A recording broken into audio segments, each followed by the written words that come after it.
ขอกราบถวายความเคารพต่อหมู่สงฆ์ท่านครูบาอาจารย์พระเทรานุเถระเพื่อนสหธรรมิกขอความเจริญงอกงามในศีลในธรรมจงมีแด่ญาติโยมท่านสาธุชนผู้สนใจใฝ่ศีลใฝ่ธรรมผู้แสวงหาคุณงามความดีผู้ใฝ่บุญใฝ่กุศลทั้งหลายที่มาร่วมฟังธรรมในค่ำของวันนี้โดยทั่วกันทุกท่านทุกคนณโอกาสนี้ในช่วงเวลาต่อจากนี้ไปธรรมภาพก็ขอถือโอกาสใส่เวลาในส่วนนี้เพื่อจะได้น้อมนำเอาประสัทธรรมอันเป็นหลักธรรมคำสอนขององค์สมเด็จพระบรมศาสดาสัมมาสัมพุทธเจ้ามาปรารภสู่ญาติโยมทั้งหลายฟังเพื่อเสริมสร้างศรัทธาความเสื่อ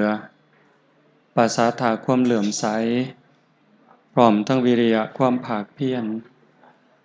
ให้เกิดขึ้นมีขึ้นในดวงจิตดวงใจของญาติโยมทั้งหลายจนกว่าสิสมควรแก่กาลเวลาก็ขอเจริญพรญาติโยมผู้ที่ประนมมืออยู่ได้วางมือลงวางมือลงเด้อยายเด้อนั่งให้มันสบายนั่งพับเพียบก็ได้ตามแต่สะดวกนั่งเทิงเก้าอี้ก็ตามใจแต่ว่าที่สำคัญเคยเฮาซอยกันบริจาคความสงบให้ความสงบในที่ประชุมแล้วก็ตั้งอกตั้งใจฟังจักหน่อยเพื่อให้มันเกิดบุญเกิดกุศลยิ่งขึ้นผู้ใดสินั่งสมาธินำก็ยิ่งแต่เป็นบุญหลายคำว่านั่งสมาธิสินั่งเทิงเก้าอี้ก็ได้นั่งกับพื้นพับเพียบก็ได้นั่งคัดตมาดก็ได้แต่ว่าที่สำคัญที่สุดบ่สนใจผู้อื่นสิหลับตาฟังก็ได้เป็นหยังนั่นคืออาการนั่นคือกิริยาที่เป็นบุญมื้อนี้ลูกเต่าเหล่าหลานของโยมพ่อใหญ่ทวีดงบังเฮาได้ตั้งใจเฮ็ดบุญนะซึ่งอาตมาถามโยมพอออกผู้เพิ่นไปนิมนต์แล้ว ว่าพ่อใหญ่เล่าไปหากินก็ตามประสาดอกทุกคนก็ต้องเป็นจังซั่นทำมาหากินแต่เนื่องจากมันเกิดอุบัติเหตุเรามาหอดวางหอดข้าวลูกหลานก็บ่ได้ตั้งใจพี่น้องก็บ่ได้เตรียมตัวแต่นั่นคือเหตุที่มันเกิดขึ้นได้กับทุกคนพ่อใหญ่เองก็บ่ฮู้ตัวทุกคนก็บ่ฮู้ตัวแล้วเรื่องเล่าจังซั่นมันก็สามารถสิเกิดขึ้นได้กับเฮาทุกคนคือกันบ่ว่าสิเป็นเด็กน้อยผู้หนุ่มผู้สาวผู้เฒ่าผู้แก่คนดีคนชั่วพระสงฆ์องค์เน้นเกิดขึ้นได้ทุกวันทุกเวลาแต่ในเมื่อเหตุการณ์มันเกิดขึ้นแล้วเฮาผู้อยู่เบื้องหลังผู้เป็นลูกผู้เป็นหลานโยมแม่ใหญ่ท้องสีนี่ก็คือสิเป็นภรรยาพร้อมลูกพร้อมหลานพร้อมพี่พร้อมน้องเฮ็ดบุญเฮ็ดกองบุญอัฏฐะเฮ็ดบุญแจกข้าวอุทิศส่งไปถึงบุญนั้นเป็นสิ่งจำเป็นสิ่งสำคัญนะบุญเป็นที่เพิงเป็นทรัพย์เป็นอริยทรัพย์อาตมาเว้าอยู่ประจำทุกคนก็ล้วนแต่แสวงหาที่เพิงทุกคนเด้แสวงหาที่เพิงคันผู้สายตาสันก็คือสติปัญญามันยังหน่อยอยู่ก็คิดว่าเพิงเฉพาะชีวิตนี้หาเงินหาทองก็หวังได้เพิงผ้าอาศัยได้ใส่ได้สอยในข้าวที่มีชีวิตได้ซื้ออยู่ซื้อกินสร้างบ้านสร้างเรือน อันนี้คือแสวงหาที่พึ่งคือแต่งงานมีครอบมีครัวก็หวังสิเพิงผัวหวังสิเพิงเมียแต่งงานแล้วก็มีลูกมีเต่าก็หวังสิได้เพิงลูกเพิงหลานแต่หลายคนก็ผิดหวัง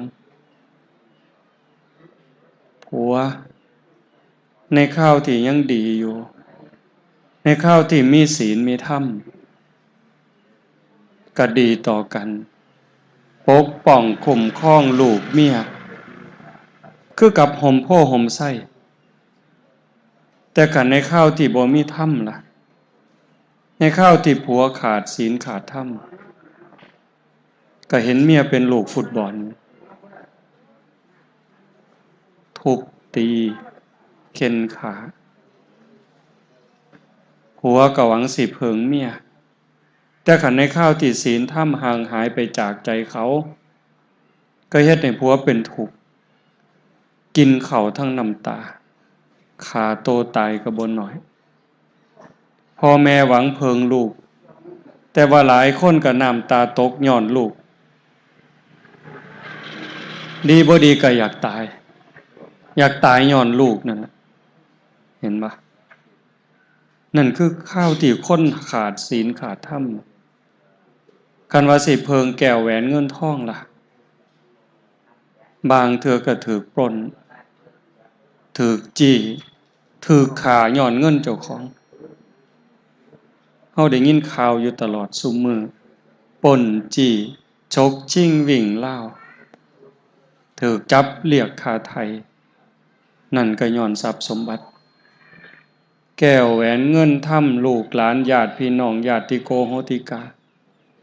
สิ่งเหล่านั้นก็เพิงกันได้ในบางครั้งบางคราวแต่ว่าบุญเนี่ยมันเป็นที่เพิงพระอาศัยตั้งแต่เฮ็ดเริ่มคิดเริ่มเว้าเริ่มทำความคิดคำเว้าการกระทำที่ถูกต้องถึงพร้อมโดยเจตนาที่มันถูกต้องดีงามมันก็กลายเป็นบุญเป็นกุศลบุญเป็นแนวใดบุญเป็นสื่อของความดีเป็นสื่อของความงามเป็นสื่อของความสุข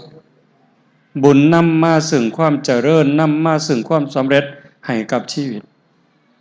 ลักษณะอาการของบุญก็คือเป็นเครื่องชำระบาป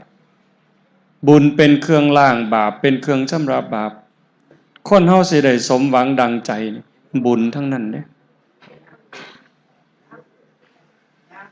อาตมาได้ยกนิเคปาบทคำตัดขององค์สมเด็จพระบรมศาสดามาเล่าสู่ญาติโยมฟังเป็นเบื้องต้นสำหรับการบรรยายปุญญานิปาลโลกัสมิงปฏิทาโหนติปานินังเพราะเหตุว่าบุญนั้นเป็นที่พึ่งของสัตว์ทั้งหลายในโลกหน้าแล้วก็โลกต่อไปบุญมันเป็นที่พึ่งตั้งแต่เริ่มคิดเริ่มทำโยมก็เคยเห็นเวลาที่โยมเฮ็ดคุณงามความดีกับพ่อกับแม่กับบ้านกับเมืองเพราะว่าสิเป็นการให้สิ่งให้ของได้เสียสละเหือแห้งได้เว้าได้จาปลอบโยนปลอบใจคนที่เขาเป็นทุกข์ให้กำลังใจเขาโยมรู้สึกสำบายใจนั่นคืออาการของบุญคนเขาบ่มีอยู่บ่มีกินเฮาได้หยิบยื่นแบ่งปันแล้วโยมมีความสุขสำบายใจนั่นแหละคือบุญเฮ็ดปั๊บได้ปั๊บจะส่งผลทันทีส่งผลต่อไปล่ะคันเฮ็ดดูเฮ็ดบ่อยๆก็กลายเป็นคนดีเฮ็ดดีดูเป็นคนดีเด้คิดดีเว้าดีทำดีบ่อยๆกลายเป็นคนดีจิตใจก็สิกอดเกี่ยวพันอยู่กับบุญกุศลกับคุณงามความดีมัดเวลาเจ็บไข้ได้ป่วยใกล้ล้มใกล้ตายทุกคนต้องเจอสภาพนั้นโยมพ่อใหญ่ทวีคือกันเฮาเฮ็ดบุญหาเรามื้อนี้บ่แน่ใจว่าเราสิได้บ่บุญสิฮอดเราบ่ฮู้อาตมาบอกว่าบ่ฮู้มันแล้วแต่ว่าเราไปอยู่ภพใดภูมิใดคันเราไปตกนรกเราบ่ได้นรกทั้งขุมใหญ่8ขุมบริวารอีก ร่วมเป็น457ขุมหลายเด้457ขุมเปรต12ชนิด12ชนิดได้ชนิดเดียวที่ได้บุญทันทีเลยคือปรัตถตูปชีวี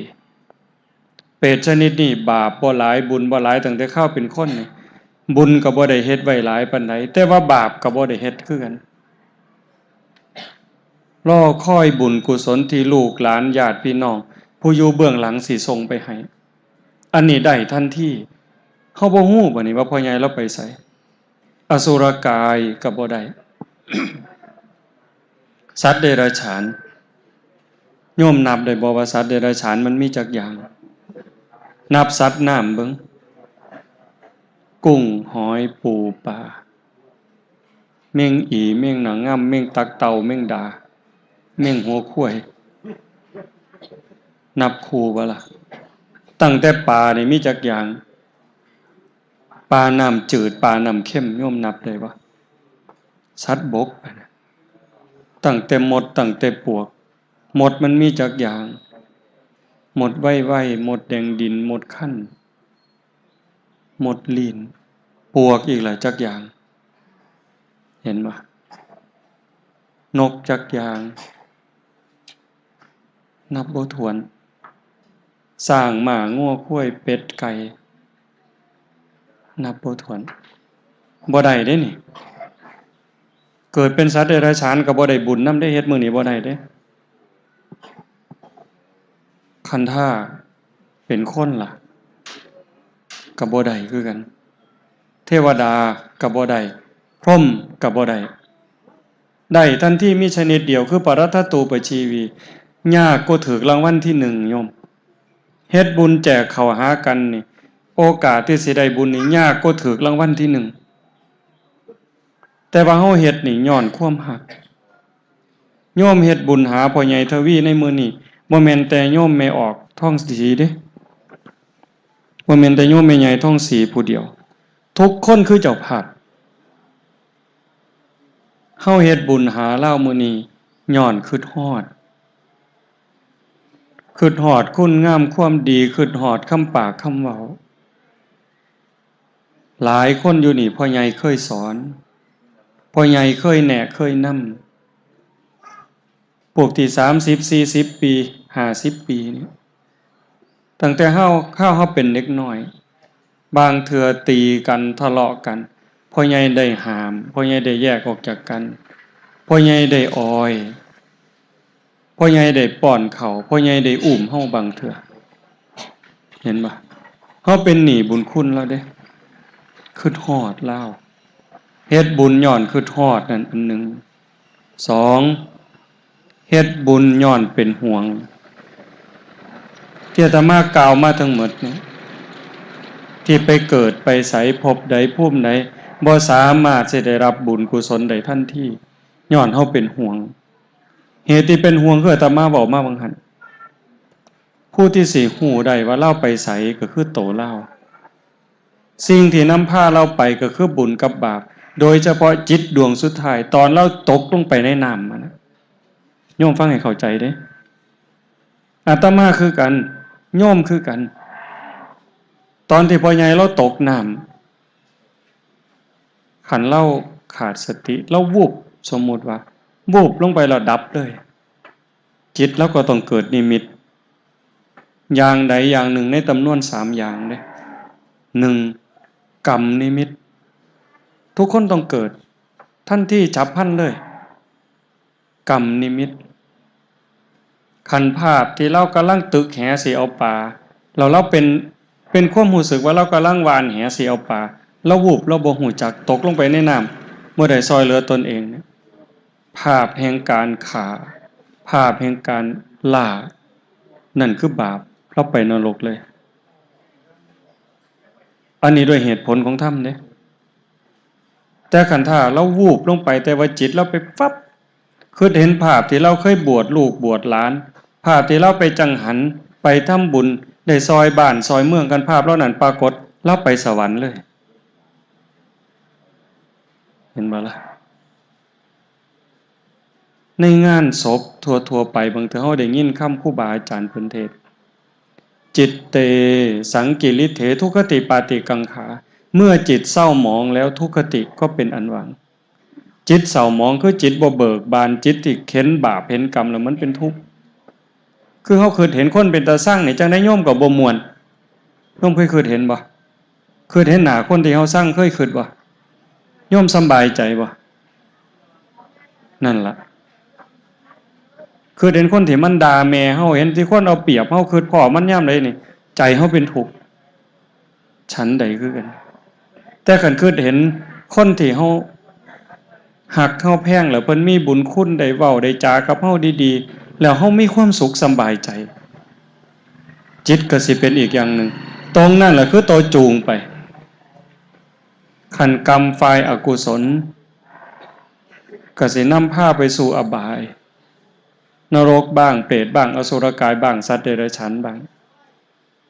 แต่ขันถ้าฝ่ายดีเป็นฝ่ายบุญฝ่ายกุศลจิตเตอสังกิริเถสุขติปาติกังขา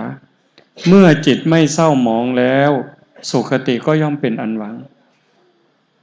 ขันพ่อใหญ่แล้ววูบนั่นเป็นเรื่องของอาการทางกายเนี่ยแต่ขันใจเล่าอยู่กับบุญกับกุศลกับวัดกับว่ากับคุณงามความดีที่เคยได้เฮ็ดได้ทำมันกลับไปสู่สุคติลดย้อนว่าเฮาบ่แน่ใจย้อนว่าเฮาบ่มั่นใจเฮาก็เฮ็ดบุญย้อนเป็นห่วงเพื่อเอาบุญนี่ส่งไปถึงวางหนึ่งหันอาตมาได้เว้าถึงว่าขันโยมพ่อใหญ่เราไปเป็นเปรตปรัตตูปชีวีเราก็สิได้บุญนำทันทีคันเราไปเป็นเทวดาเราก็บ่เอาดอกเราก็กินบุญกินกุศลกินคุณงามความดีของเราเป็นพรหมคือกันกับอาศัยบุญอาศัยกุศลอาศัยคุณงามความดี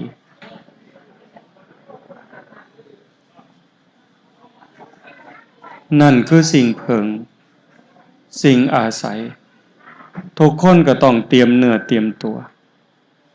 บ่ต้องไปคิดอีหยังหลายเด้บุญนั่นต้องเฮ็ดกุศลนั่นต้องเฮ็ด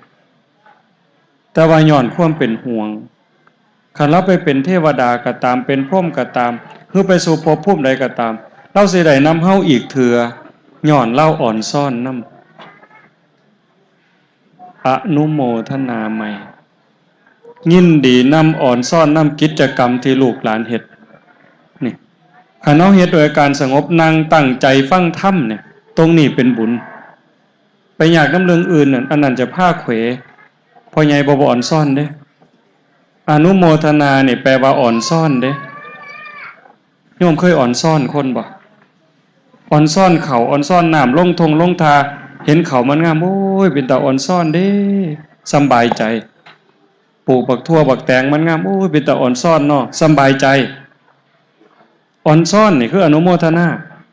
โยมพ่อใหญ่ทวีดงบังสิได้บุญเอาเฮาย้อนเล่าอ่อนซ่อนการกระทำคันซุ่มยางหัวขวมหัวคิดยางน้ำมูนี่บ่อ่อนซ่อนจักเม็ดเนี่ยเป็นจังซี่เด้เป็นหยังเพราะว่าเราเห็นแล้วเชื่อแล้วบาปมีบุญมีชาติหน้าชาติก่อนนรกสวรรค์เสือเฮ็ดดีก็ได้ดีเฮ็ดชั่วก็ได้ชั่วพ่อใหญ่เราเห็นเมื่อเราใจขาดจากโลกเข้าไปนี่ไปสู่ยมโลกเราเห็นแล้ว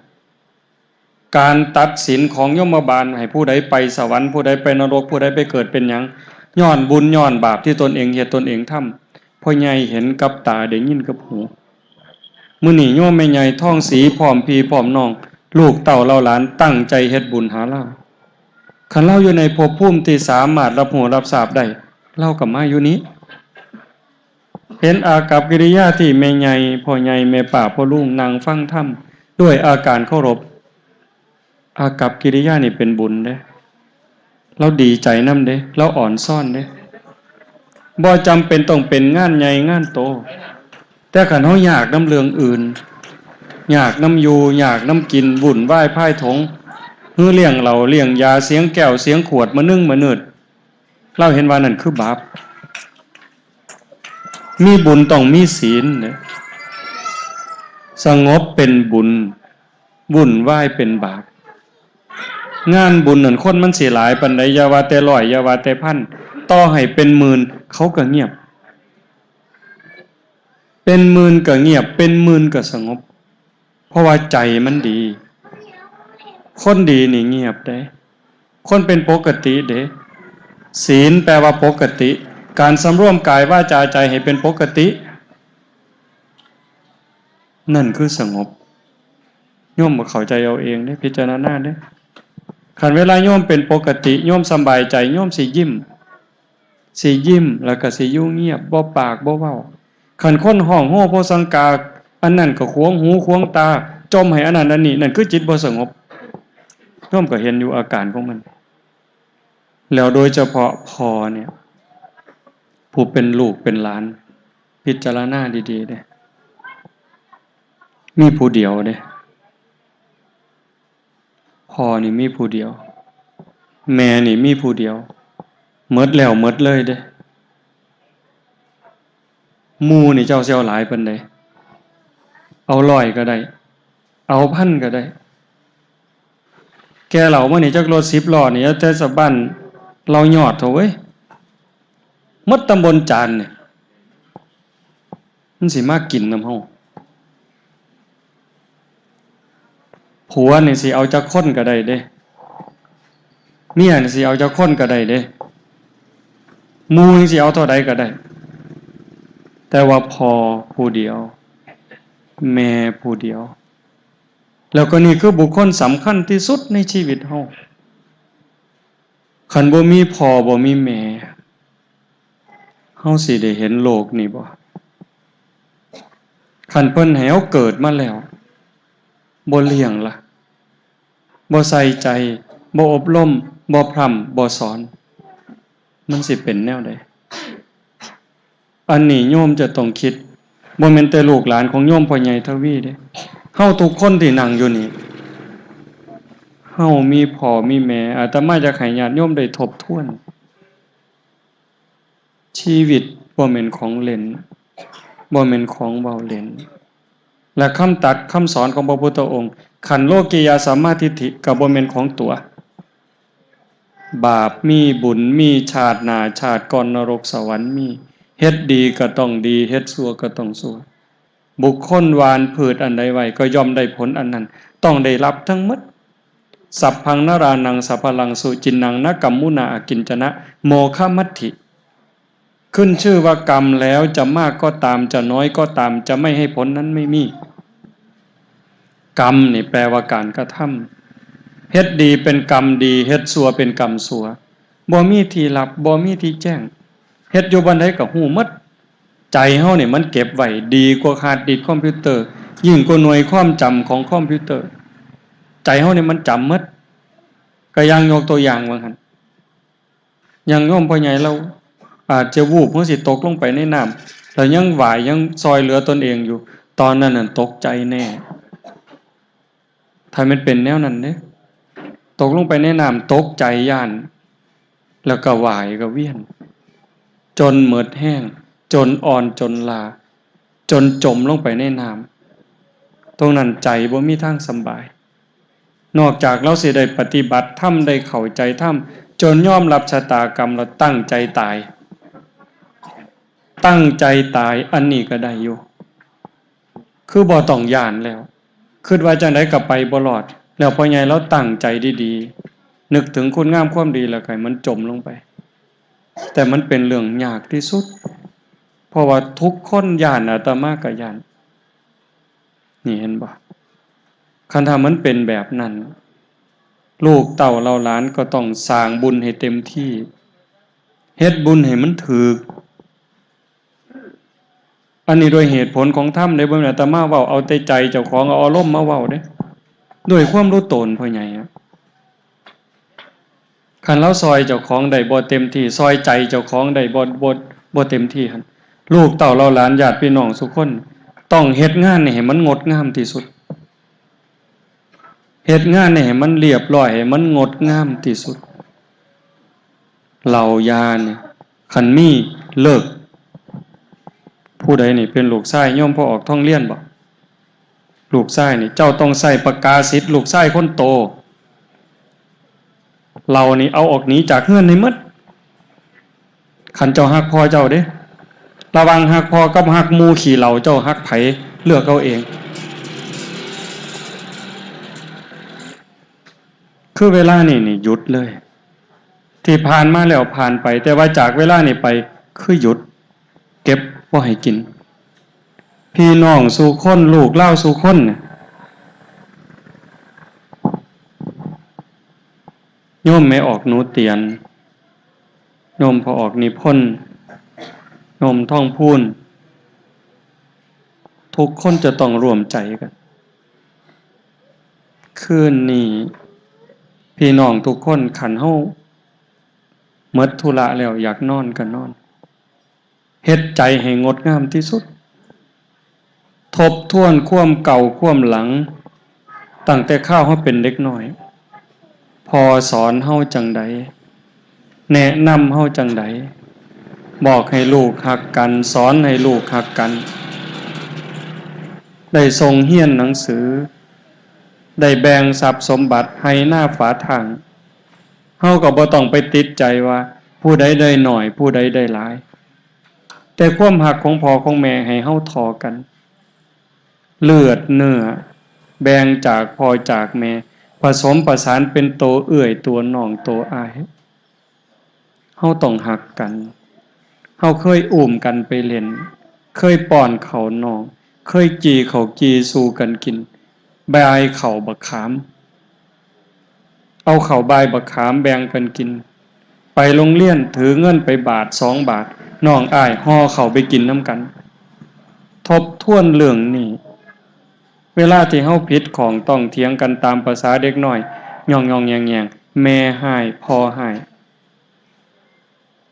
กันเฮ็ดหยังผิดกันเฮ็ดหยังนี่คือพ่อแม่เพิ่นทบทวนเรื่องนี้แล้วก็ปรับความคิดความรู้สึกให้กลับสู่คุณงามความดีให้ไว้นี่คือการทรงสการที่ดีที่สุดส่งดวงวิญญาณเพิ่นไปสู่สุคติเพราะว่าพ่อแม่ทุกคนเนี่ยห่วงที่สุดคือห่วงลูกทุกข์ลูกยากพ่อแม่ก็ทนได้เด้คันลูกฮักกันหยิบยื่นแบ่งปันซอยเหลือซึ่งกันและกันแม่นว่าทุกข์พ่อแม่ก็สำบายใจแต่คันลูกผิดกันบ่เข้าใจกันต่อให้รวยผู้ละ100 ล้านพ่อแม่ก็ตายตาบ่หลับบ่ต้องเชื่ออาตมาดอกนั่งอยู่นี่เป็นแม่เป็นพ่อละใจเพิ่นจังใดใจเฮาก็จังสั่นใจเฮาจังใดใจเพิ่นก็จังสั่นญาติโยมจะต้องพินิจพิจารณาแล้วโดยเฉพาะการเฮ็ดบุญเนี่ยอาตมาจะใส่เวลาบ่หลายมันวนไปวนมาตกกระเทินน้ำรถน้ำเรือนี่แหละเนาะมันหลอมบ่ได้จักมันสิไปหยังซุ่มขี่รถนี่ก็ได้บ่มีมารยาทบ่ฮู้จักนี่คือคนปึกคนโง่บ่มีผู้บอกผู้สอนมันให้เฮาพิจารณาการเฮ็ดบุญเนี่ยบ่แม่นว่าซื้อว่าเฮ็ดบุญแล้วได้โลดได้ต้องเฮ็ดถูกต้องเฮ็ดเป็นนะก็คือเฮาเฮ็ดหน้าเนี่ยโยมเฮาเฮ็ดหน้าแล้วเฮาเฮ็ดว่าเฮ็ดหน้าคือเพิ่นเขาไถเขาก็ไปไถคือกันแต่พวกเขาฉลาดเขาขุดแกออกหญ้าเขาก็เผาไถดีๆวานแล้วขันเวลาน้ำมันแห้งเขามีน้ำบ่อเขาก็สูบใส่ขันน้ำมันหลายเขาก็เป่งออกสูบออกใส่ปุ๋ยเบิ่งหญ้าเกิดเขาก็ถอนนั่นคือคนฉลาดเอาใจใส่กับเวียกกับงานเจ้าของแต่คันคนบ่ฉลาดบัดนี้คันว่าเฮ็ดหน้าเขาวานก็ไปคือเขาเบิ่นเขาไถก็ไถโค้มหญ้าโค้มดงไปกับวานคือกันบ่ไปเบิ่งจักเถือหอดยามเขาเกี่ยวเขาโอ้หอดยามเกี่ยวแล้วบ่ไปคือกันเห็นเขาเกี่ยวเจ้าของก็ไปแต่พวกเขาใส่ใจใส่ปุ๋ยเบิ่งหญ้าถอนหญ้าถอนยุงไล่เพี้ยไล่หนังเขาเป็นห่วงเป็นกกเป็นกอแต่ของเจ้าของหอดย่ามเกี่ยวจังสิเพอเวอร์ไปเบิ่นี่เจ้าวันเป็นแนวใดบ่เป็นเด้เฮ็ดบุญคือกันจะต้องศึกษาจะต้องทำความเข้าใจพระพุทธเจ้าเพิ่นย้ เพิ่นบอกไว้คนอยากได้บุญปุญญะเมวะโสเสกเขยยะอายะตัดทั้งสุขินทริยังทานันจะสมจาริยันจะเมตตาจิตตัญจะภาวเยเอเตธัมเมภวยิตตวาตโยสุขังสมุทเยอภยาปัจฉังสุขขังโลกังบันติโตอุปปัชชติถ้าบุคคลใดปรารถนาบุญอันเลิศพึงศึกษาทำความเข้าใจเรื่องบุญนั้นให้ดีๆฟังดีๆนะผู้ใดปรารถนาบุญอันเลิศก็จงศึกษาทำความเข้าใจเรื่องบุญนั้นให้มันดีๆแจ่มแจ้งชัดเจนเมื่อศึกษาทำความเข้าใจเรื่องบุญแจ่มแจ้งชัดเจนแล้วก็จงเลือกเฮ็ดบุญชนิดที่มีความสุขเป็นกำไรบุญอันเลิศสิมีความสุขเป็นกำไรบุญอันเลิศคือบุญที่พระพุทธเจ้าสอนอาจจะบ่ต้องใส่เงินพอสลึงก็ได้แต่เป็นบุญอันเลิศคุ้มครองรักษาผู้สร้างผู้ทำไปสู่สุคติโลกสวรรค์ฮอดมรรคผลนิพพานบุญกระจอกไว้บุญกระจอกมีทุกข์เป็นกำไรอาจจะต้องลงทุนเป็นล้านฟังดีๆว่าบุญอันเลิศอาจจะบ่ต้องใส่เงินพอสลึงแต่ว่านำพาไปสู่สวรรค์ไปสู่พรหมจนฮอดนิพพานบ่ต้องใส่เงินพอสตางค์นั่นคือบุญอันเลิศแต่ว่าบุญกระจอกลงทุนเป็นล้านพาตกนรกบุญกระจอกคือบุญตามเขาว่าจังได๋บ่มีเหล้าบ่แม่นบุญนี่บุญพิบาบ่มีเหล้าบ่เป็นบุญบ่ขาหมูบ่ขางัวบ่เป็นบุญบ่มีหนังบ่มีหมอลำบ่เป็นบุญอันนี้บุญพิบาลเว้าคนมีปัญญาเขาบ่ว่าพระพุทธเจ้าบ่ได้ว่าอันนี้ว่าเอาเองเป็นจังได๋มีบุญต้องมีศีลข้อที่1เว้นจากการฆ่าแม่นบ่ผิดบ่เนี่ยเรื่องเหล้าเรื่องยาสุราเมรยะแม่นบ่แม่นมีหนังมีหมอลำคันถ้ามันเป็นไปเพื่อศีลเพื่อธรรมเพลงเป็นธรรมหมอลำเว้าเรื่องศีลเรื่องธรรมคือหมอลำแต่สมัยก่อนอานิสงส์กฐินอานิสงส์ผาป่าบุญแจกเขามีอานิสงส์จังใดอันนั้นมันกำสำกับฟังเทศอันนั้นเป็นบุญแต่ว่าซุมื้อล่ะเว้าตายแต่เรื่องผิดผัวผิดเมียบ่เว้าเรื่องดีเด้ผัวเพ้อแล้วเจอกันเพิ่นว่าเอาผัวไปเผาเพิ่นนี่ปาผัวซะบ่มักเฉลิมพลน่ะพาจอบร้อยเลยเบิ่นเห็นบ่ดีบ่ไดเบิ่นฟังไปนำก็คิดเข้าป่าเข้าดงอยากบาปตลอดอันแนวนี้เป็นบาปนี่ยิ่งหมอลำซิ่งซุมื้อนี่มันสอยแต่ละเทื่อไว้ผู้เฒ่าลืมตายพุ่นแล้วแม่นบ่บุญล่ะเห็นบ่ล่ะมันต้องอยู่กับเหตุกับผลบ่แม่นว่าซื้อว่าบุญแล้วสิได้บุญโลดจังสั่นอาตมาจังอยากย้ำกับพี่กับน้องโดยเฉพาะลูกหลานของโยมพ่อใหญ่เพิ่นบุญชนิดที่มีความสุขเป็นกำไรท่านทานันจะการแบ่งการปันการให้โยมเฮ็ดอยู่แล้วประเภทนี้บ้านเฮาก็เฮ็ดจังซี่เจ้าภาพหาข้าวหาน้ำต้อนรับพี่น้องเครื่องอยู่ของกินไทบ้านเฮาก็มาเพาะมะโม่มีข้าวสารมีดอกไม้มีเงินผู้ละ5ผู้ละ10ผู้ละ100มาเพาะในงานเพื่อให้บุญมันเกิดเอาบุญมาต่อบุญหลังจากนั้นก็เลี้ยงครูบาอาจารย์ถวายจังหันถวายเพลเฮาก็หวังเอาบุญนั่นนี่คือท่านอามิสทานบ่ว่าสิเป็นเสื้อผ้าหน้าแพร่ปัจจัย4ที่อยู่ที่อาศัยยารักษาโรคเครื่องนุ่งห่มอาหารบิณฑบาตเมื่อว่าตอนรับพี่ตอนรับน้องอันนี้เป็นบุญอยู่แล้วแต่มาบ่สามารถสิแจกแจงรายละเอียดลงไปมันหลายขั้นหลายตอนหลายสั้นแห่งการเฮ็ดทานเนี่ยบุญมันก็แตกต่างกันความละเอียดความปราณีตความยิ่งใหญ่ของบุญน่ะต่างกันแต่ว่าเฮาก็เฮ็ดก็ขอให้ย้ำนิดนึงว่าเฮ็ดด้วยความศรัทธาเด้โยมมันสิน้อยสิหลายก็ขอให้มีศรัทธา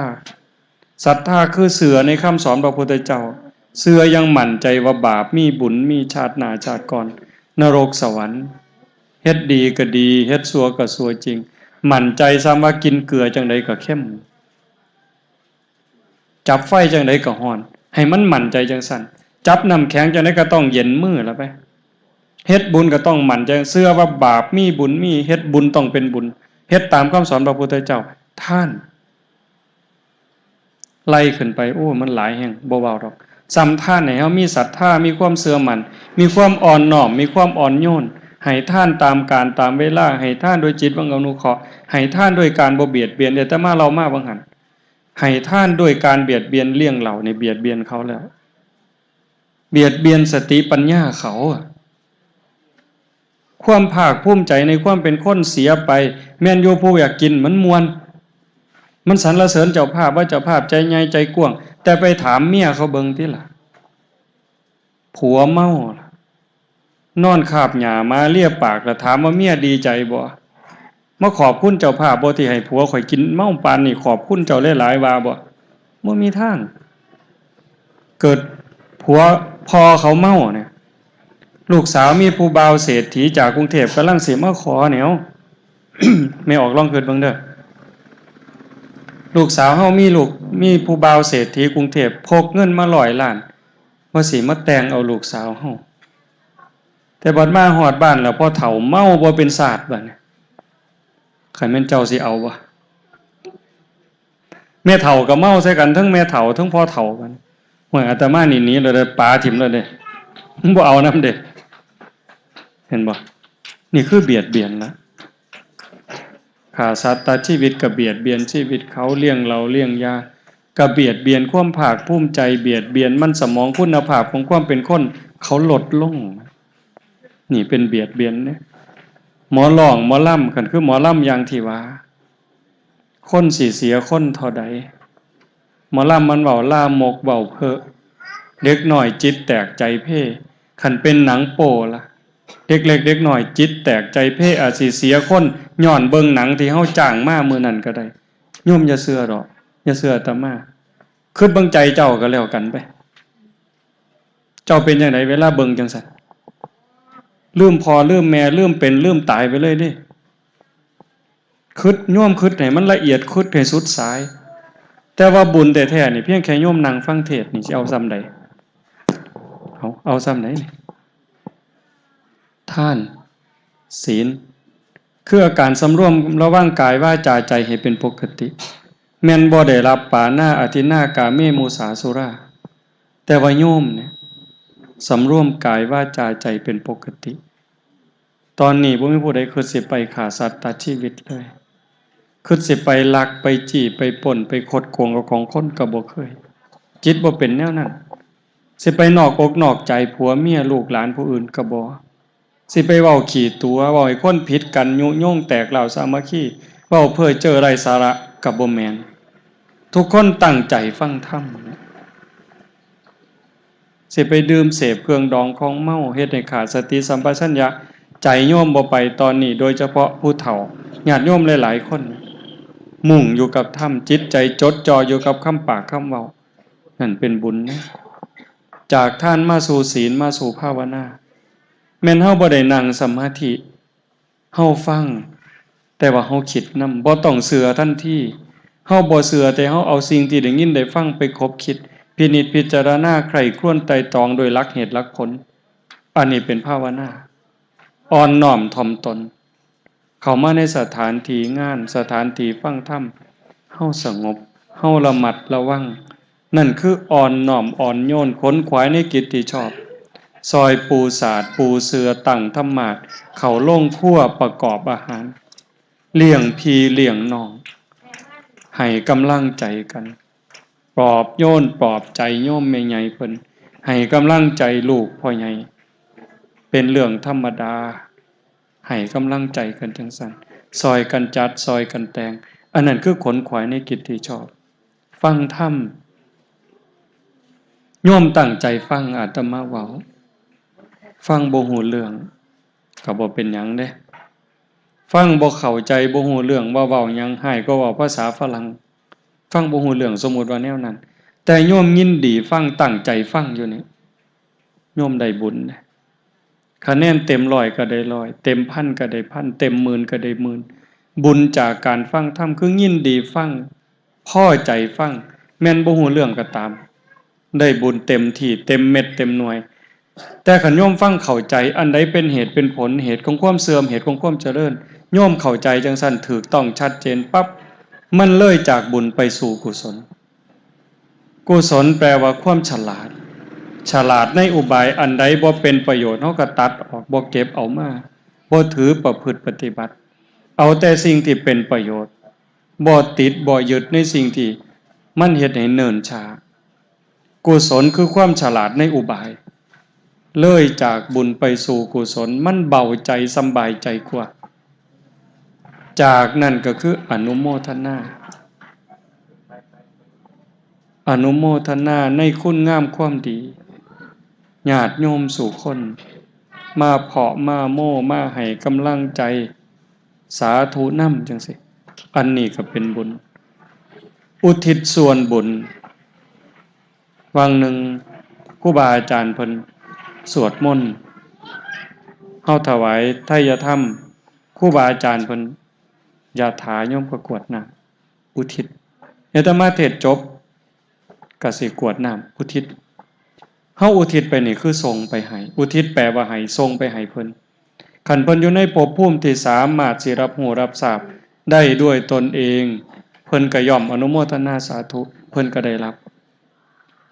คันถ้าเพิ่นอยู่ในภพภูมิที่บ่สามารถรับรู้รับทราบได้เฮาฝากไปกับปวงเหล่าเทพเทวดาผู้มีสัมมาทิฏฐิพระนางธรณีผู้มีญาณวิถีอันเป็นทิพย์ไปแจ้งแค่ดวงจิตวิญญาณโยมพ่อใหญ่ทวีดงบังคันพ่อใหญ่เพิ่นฮู้จักเพิ่นรับทราบเพิ่นอนุโมทนาเพิ่นได้ตอนนี้แต่เหตุที่สิเพิ่นอนุโมทนานำเฮาคืออย่างอาตมาเว้าแต่แรกๆเพิ่นต้องเบิ่งม่วนนี่ก่อนมันเป็นบุญบ่คือเฮาอ่อนซ่อนที่ว่าเพิ่นเห็นแล้วว่าบาปมีจริงบุญมีจริงชาติหน้าชาติก่อนนรกสวรรค์มีจริงคันเห็นลูกเต้าเราหลานพร้อมทั้งอดีตภรรยาเฮ็ดบุญหาเพิ่นตามคำสอนของพระพุทธองค์เพิ่นเห็นแล้วว่านี่คือบุญจริงในเมื่อเพิ่นจากโลกไปสู่ยมโลกเห็นการตัดสินของยมบาลว่าผู้นี้ไปสวรรค์ย้อนหยังไปพรหมย้อนหยังไปสุคติย้อนหยังย้อนบุญอันใดเพิ่นเห็นเฮาเฮ็ดให้มันเป็นบุญเพิ่นก็ย่อมดีใจนำอ่อนซ่อนนำคือเฮาเป็นบุญเฮาได้บุญแล้วเฮาทรงอุทิศให้เพิ่นบุญเฮาก็บ่หมดเพิ่นก็ได้เฮาก็ได้นั่นเพิ่นจังสิอ่อนซ่อนนำแต่คันเห็นแต่สิ่งที่มันเป็นบาปซึ่งเพิ่นก็เห็นการตัดสินของยมบาลในเวลานั้นผู้นี้ต้องไปตกนรกย้อนบาปอันนี้จะไปเป็นเปรตย้อนบาปอันนี้เป็นอสุรกายย้อนบาปอันนี้เป็นสัตว์เดรัจฉานย้อนบาปอันนี้โยมพ่อใหญ่เพิ่นเห็นคันลูกเต้าเราหลานเฮ็ดอาการที่เป็นบาปเพิ่นสิอ่อนซ่อนนำได้บ่สาธุนำได้บ่มีทางคือเขาจับลูกเข้าคุกนี่เฮาสิว่าโอ้ยสาธุดีใจนะมันเนาะไผว่าได้แน่โยมเขาจับลูกจับหลานจับพี่จับน้องติดคุกติดตารางคือว่าโดนเขาฟันหัวมานี่โอ้ยสาธุดีใจนะมันเนาะไผว่าบ่มีทางมีแต่ทุกข์ตืมเศร้าใจตืมเสียใจตืมนี่น่ะลูกถูกตีถูกฟันหัวถูกจับติดคุกติดตารางเนี่ยพ่อแม่มีแต่ทุกข์เศร้าใจเสียใจแต่คันลูกได้ดิบได้ดีได้รับโล่ได้รับรางวัลได้รับเสียงสรรเสริญห่วยพ่อแม่ดีใจบ่กินข้าวพุ่นเด้คือกันดวงจิตวิญญาณของพ่อของแม่ของพี่ของน้องเฮาผู้ใดก็แล้วแต่สิได้บุญนำเฮาอ่อนซ่อนเอารับอานิสงส์ที่เฮาสร้างเฮาทำย้อนเฮาเฮ็ดถือเฮ็ดแม่นการอุทิศส่วนหนึ่งนี่ก็คือกันเปรียบเสมือนว่าอุทิศนี่แปลว่าให้อุทิศส่วนบุญก็คือเอาบุญทรงให้เปรียบคือกันกับเฮาสิเอาของให้คนสิเอาขนมให้หลานเอาขนมให้ลูกโยมต้องมีขนมเป็นกรรมสิทธิ์ของเจ้าของในมือได้จังสิให้ลูกให้หลานได้เจ้าขนมให้คือกันหมากไม้ให้คือกันเงินทองให้ลูกให้หลานให้พ่อให้แม่คือกันเฮาต้องมีเงินในมือมีขนมในมือมีหมากไม้ในมือจังสิยื่นให้พ่อให้แม่ให้พี่ให้น้องให้ลูกให้หลานได้สิอุทิศบุญให้ผู้ที่จากไปคือกันโยมต้องเฮ็ดบุญให้เกิดกับเจ้าของคันบุญบ่มีนำเฮาก็ขี้ตัวกัน ซื้อว่าเฮ็ดบุญซื่อๆแต่มันบ่มีบุญล่ะเฮ็ดจังได๋อย่างอาตมาว่ามีบุญต้องมีศีลมีกินก็ต้องมีทานเฮาเฮ็ดบุญแล้วอุทิศบุญพ่อใหญ่เพิ่นรับหูรับทราบอากัปกิริยาคือตอนนี้ทุกคนนั่งฟังธรรมโดยอาการเคารพได้สมาทานศีลแล้วได้ภาวนาคือตั้งใจฟังนำตรงนี้ล่ะโยมพ่อใหญ่เพิ่นสิอ่อนซ่อน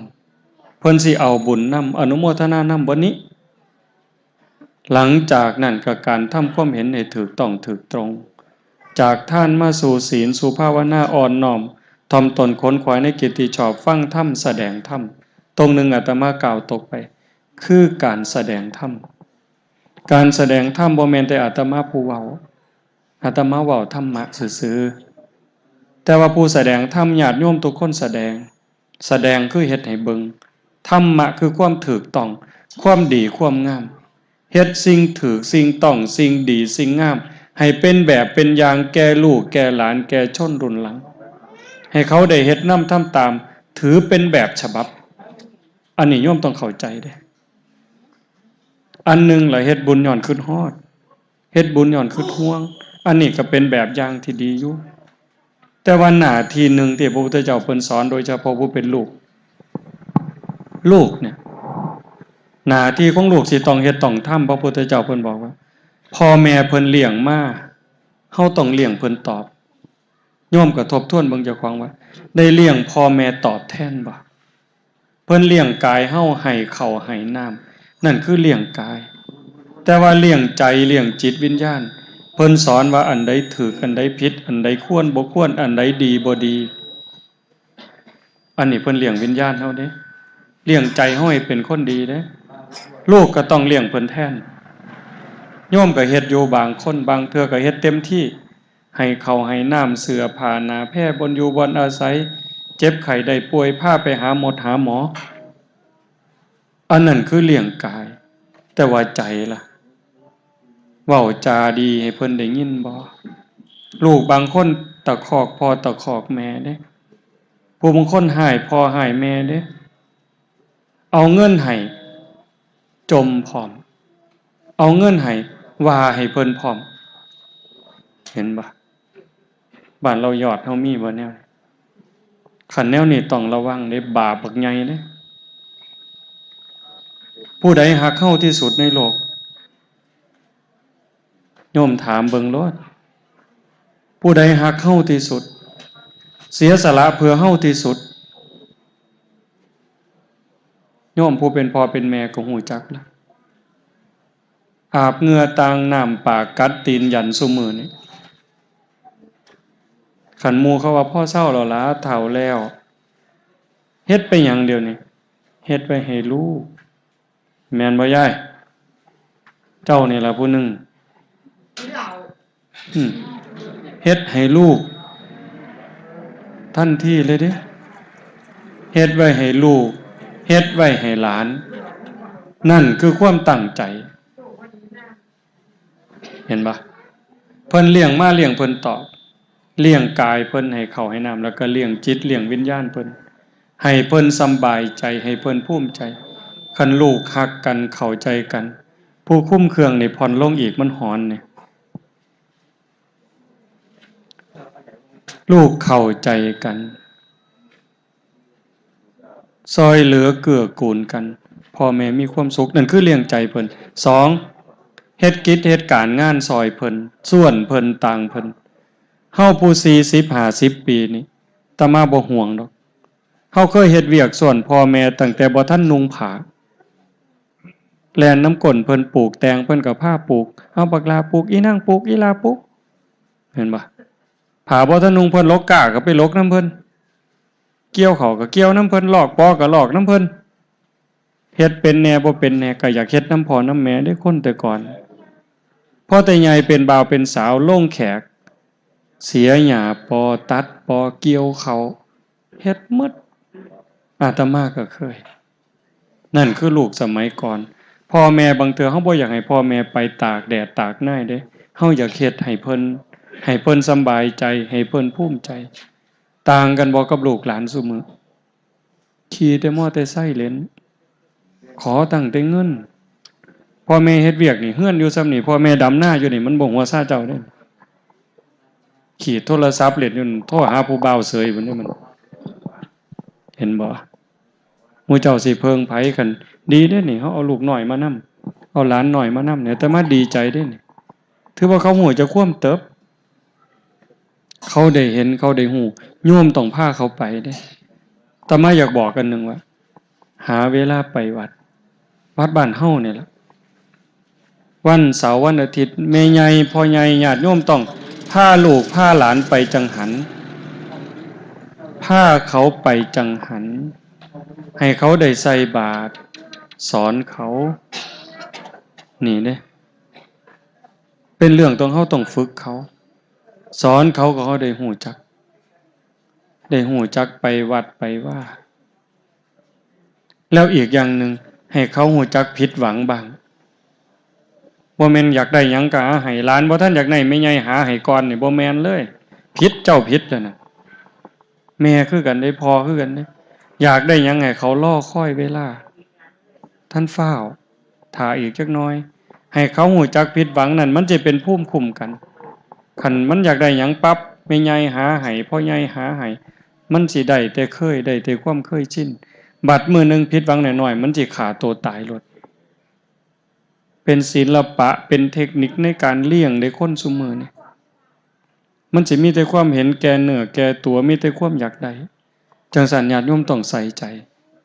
เพิ่นเลี้ยงมาเลี้ยงเพิ่นตอบรักษาวงตระกูลบ่ให้ตกต่ำนามสกุลนี่อย่าให้เขาดูหมิ่นดูแคลนว่านามสกุลขี่เหลานามสกุลขี่โบกขี่ไผ่นามสกุลขี่ข้านคักบ่ว่านะต้องรักษาวงตระกูลอย่าให้นามสกุลนี่ไปอยู่ในหมายจับของตำรวจ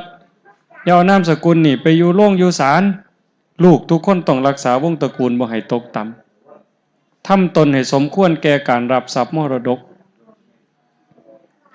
ขยันมันเพียรทำมาหากินมีศีลมีธรรมประหยัดอดออมพ่อแม่ผู้ใดบ่ให้ลูกทุกคนต้องการที่สิแบ่งทรัพย์มรดกให้ตลอดว่าแต่ลูกเป็นคนดีขยันมันเพียรมีความกตัญญูกตเวทีแต่ขันเทิงกินเทิงเล่นขี่ข้านได้หากิน10นี่หวยขันสิโอนให้มันสิขายซะบ่มันสิกินหมดซะบ่พ่อแม่คิดได้นี่อีกอันหนึ่งในข้าวที่เพิ่นล่วงลับจากไปทำบุญอุทิศให้คือมื้อนี้ล่ะโยมพ่อใหญ่ทวีจากไปลูกเต้าเราหลานพี่น้องทุกคนได้ตั้งอกตั้งใจเฮ็ดให้เพิ่นบุญชนิดที่มีความสุขเป็นกำไรอาตมาเราเป็นกระท่อนกระแท่นเริ่มจากท่านมาสู่ศีลสู่ภาวนาอ่อนน้อมถ่อมตนค้นขวายในกิจที่ชอบฟังธรรมแสดงธรรม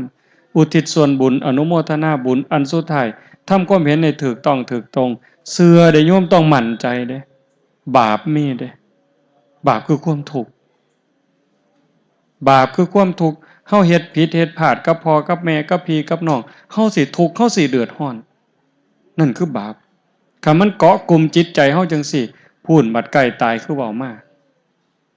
กรรมนิมิตถ้ามันกรรมนี่แปลว่าการกระทำบ่ดีบ่ชั่วกรรมนิมิตคือเครื่องหมายถ้าเครื่องหมายที่เป็นบุญเป็นกุศลเห็นภาพเจ้าของไปวัดไปว่าบวชลูกบวชหลานจังหันจังเพ่นทอดกฐินทอดผ้าป่าซอยบ้านซอยเมืองในเรื่องเล่าที่ความถูกต้องดีงามใจขาดตอนนั้นปั๊บไปสู่สุคติขันกรรมนิมิตฝ่ายบาปเห็นเจ้าของไปฆ่าไปลักไปจี้ไปป่นนอกใจสามีภรรยาใจขาดปัดตอนนั้นตกนรกไปก่อนไปสู่อบายก่อนถ้ากรรมนิมิตบ่เกิดก็สิเป็นกรรมมารมณ์นิมิตอาจสิบ่เห็นภาพเจ้าของแต่เห็นอุปกรณ์ในการทำคนเฮ็ดบุญก็มีอุปกรณ์เฮ็ดคนเฮ็ดบาปก็มีอุปกรณ์เฮ็ดในส่วนที่เป็นบุญบัด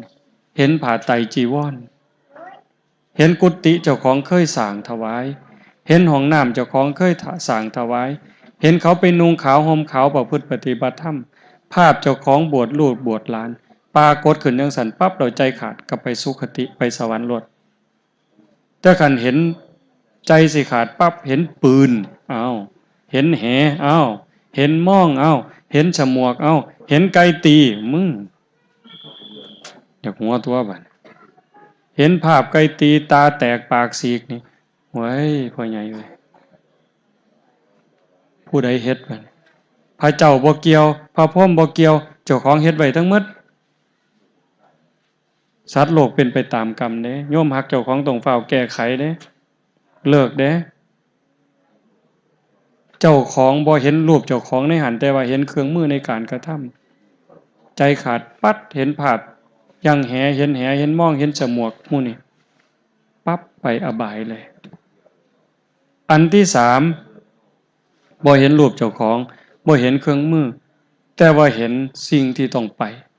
หนทางที่ต้องไปเพิ่นว่าคตินิมิตคติแปลว่าที่ไปนิมิตแปลว่าเครื่องหมายเห็นหยังเนี่ยล่ะถ้าเห็นกองฟืนกองไฟเห็นการเข็นการขาการทรมานไปเลยลงนรกเลยมันปรากฏขึ้นมาคือเฮาฝันนี่โยมบังคับความฝันได้บ่มื้อแลงสิฝันหยังโยมบังคับได้บ่เลือกได้บ่มีทางแต่เห็นการเข็นการขาการข่มเหงการลงโทษลงท่านกองฟืนกองไฟใจขาดจังสั่นไปนรกเลยถ้าเห็นแกบเห็นเขารีบเห็นน้ำเลือดน้ำหนองเห็นถ่ำมีกินสาบกินสางแบบเป็นตาห้นหูห้นหวยใจขาดปัดตอนนั้นไปเกิดเป็นเปรตเลยนิมิตนั่นคตินิมิตเฮาอาจสิบ่เคยเห็นเลยแต่นั่นคือสิ่งที่มันจูงเข้าไปคือย่อมฝันนี่ล่ะฝันจริงบ่เคยเห็นก็มีเปรตอสุรกายสิเห็นแกบเห็นเขารีบเห็นถ่ำเห็นน้ำเลือดน้ำหนองขันท่าเห็นป่าเขียวๆเห็นภูเขาเห็นชายน้ำมีสนามหญ้ามีน้ำเราใจขาดตอนนั้นไปเกิดเป็นสัตว์เดรัจฉานเลยไปเกิดเป็นสัตว์เดรัจฉานตามบุญตามบาปขันท่าเห็นก้อนเนื้อเห็นก้อนเนื้อเห็นก้อนเลือดเห็นคนอุ้มท้องเกิดเป็นคนได้มั้ยตายปั๊บเกิดเป็นคนเลยขันเห็นวิมานเห็นสนามหญ้าที่มีลมพัดมาเย็นๆเพิ่นบอกจังซี่ลมพัดมาเย็นๆมีดอกไม้เกิดกลางใบกลิ่นหอมบ่หอมแห้งหอมแบบสบายลมพัดสบายใจขาดบ่นั่นไปสวรรค์เลยเห็นโบสถ์เห็นวิหารเห็นเจดีย์หมู่นั้นไปสวรรค์เลยเนี่ยโยมเพิ่นจังว่าให้เฮ็ดบุญเฮ็ดกุศลเฮ็ดคุณงามความดีโดยเฉพาะเฮ็ดกับพ่อกับแม่นี่เด้อเห็นเด็กน้อยอยู่นะเยาวชนเว้าดีนำพ่อนำแม่มีผู้เดียวตอนนี้เพิ่นสิจมแน่หายแน่ก็ย้อนเพิ่นหวังดีนำเฮาต้องอดต้องทนเด้พ่อแม่เป็นครูคนแรกเป็นเทวดาเป็นพรหมเป็นพระอรหันต์ของลูกคนที่หักเฮาที่สุดห่วงเฮาที่สุดคือพ่อคือแม่จังซั่นอาตมาเล่ามามื้อนี้ทั้งหมดทั้งมวลนี่โยมเฮ็ดบุญเพื่ออุทิศไปถึงโยมพ่อใหญ่ทวีดงบังก็ขอให้เป็นบุญเป็นกุศลสิ่งที่ญาติโยมตั้งใจฟังอาตมามาประมาณ1ชั่วโมงเนี่ยอาตมาก็ว่าบรรยากาศมันพอสมควรอาจสิกระท่อนกระแท่นบ่สมบูรณ์ก็ต้องขออภัยไว้โยมฟังวิทยุวัดก็คือจะพอฟังได้มีผู้ใดฟังแน่นี่ยกมือเบิ่งฟังประจำฟังแล้วมันเป็นบุญบ่ต้องเชื่อฟังแล้วคิดพินิจพิจารณาได้ไต่ตองได้ใคร่ครวญขันมันเป็นไปได้ไหว้พระลูกหลานของโยมพ่อใหญ่ทวีเด้อพอจากไปเลือดเนื้อของพ่อก็อยู่น้ำเอื้อยเฮาหั่นละอยู่น้ำอ้ายเฮาหั่นละอยู่น้ำหนองเฮานั่นละอยากเฮ็ดดีก็พออยากให้พ่อกินหยังเอาให้แม่กินอยากให้พ่อได้นุ่งได้ถือหยังเอาให้แม่นุ่งอยากเว้าดีน้ำพ่อก็เว้าดีน้ำแม่นี่ล่ะเว้าดีน้ำเอื้อยเว้าดีน้ำอ้ายเว้าดีน้ำน้องฮักกันให้แม่เห็นยิ่งพ่อจากไปเหลือแม่ผู้เดียวลูกสิต้องตุ่มต้องโฮมให้กำลังใจแม่หลายๆนั่นจังสิคุ้มค่าในการได้เกิดเป็นมนุษย์ได้พบพระพุทธศาสนามื้อนี้อาตมาใช้เวลามาพอสมควรก็ขออนุโมทนาสาธุกับญาติโยมทั้งหลายท้ายที่สุดก็ขออาราธนาอ้างอิงเอาอำนาจแห่งคุณพระศรีรัตนตรัยคุณของพระพุทธเจ้าพระธรรมพระสงฆ์ และอำนาจแห่งบุญกุศลคุณงามความดีที่มีทั้งหมดทั้งมวลในสากลและจักรวาลจงล้อมร่วมเป็นตบะเป็นเดชะเป็นพลวปัจจัยส่งไปถึงดวงจิตวิญญาณของโยมพ่อใหญ่ทวีดงบังขันหูทราบด้วยตนเองกระจงอนุโมทนาสาธุรับเอาหากบ่สามารถสิรับหูรับทราบได้ด้วยตนเองก็ขอฝากข่าวบุญข่าวกุศลที่ลูกหลานได้สั่งได้ทำในข้าวครั้งนี้โดยการนำของโยมแม่ใหญ่ท่องสีโยมท่องเลียนโยมหนูเตียนโยมนิพนธ์โยมท่องพูนได้สั่งได้ทำพร้อมพี่พร้อมน้องแม่ป่าพ่อลุงพ่อใหญ่แม่ใหญ่ทั้งหมดเนี่ยฝากไปกับพวงเราเทพเทวดาพระนางธรณีภูมิญาณวิถีอันเป็นทิพย์ไปแจ้งแก่ดวงจิตวิญญาณโยมพ่อใหญ่ทวีดงบังให้พ่อใหญ่เพิ่นได้รับหูรับทราบแล้วจงอนุโมทนาสาธุรับเอาหากว่ามีความทุกข์ก็ขอให้พ้นไปจากทุกข์หากว่ามีความสุขก็ขอให้สุขยิ่งขึ้นไปสุดท้ายก็ขอให้บุญกุศลเหล่านั้นจงสะท้อนย้อนกลับมาปกปักรักษาคุ้มครองญาติโยมสุขคนให้เป็นผู้แกล้วกล้าอาถรรพ์ราเริงในการสร้างบุญสร้างกุศลสร้างคุณงามความดีให้ยิ่งขึ้นไปเจริญงอกงามในจตุรพิธพรชัยคืออายุวันนะสุขภละปฏิภาณธรรมสารสมบัติโดยทั่วกันทุกท่านทุกคนเถิดสาธุดังๆจาก3 เทื่อของอยู่ไสอยากได้บุญแต่ลงทุนโดยบาปผู้บางคนก็เตรียมล้างท้องไว้จักหน่อยก็หอดบุญอัฏฐะก็กินยาทายซะก่อนเป็นธรรมดาบ่ท่านได้ว่าหยังเด้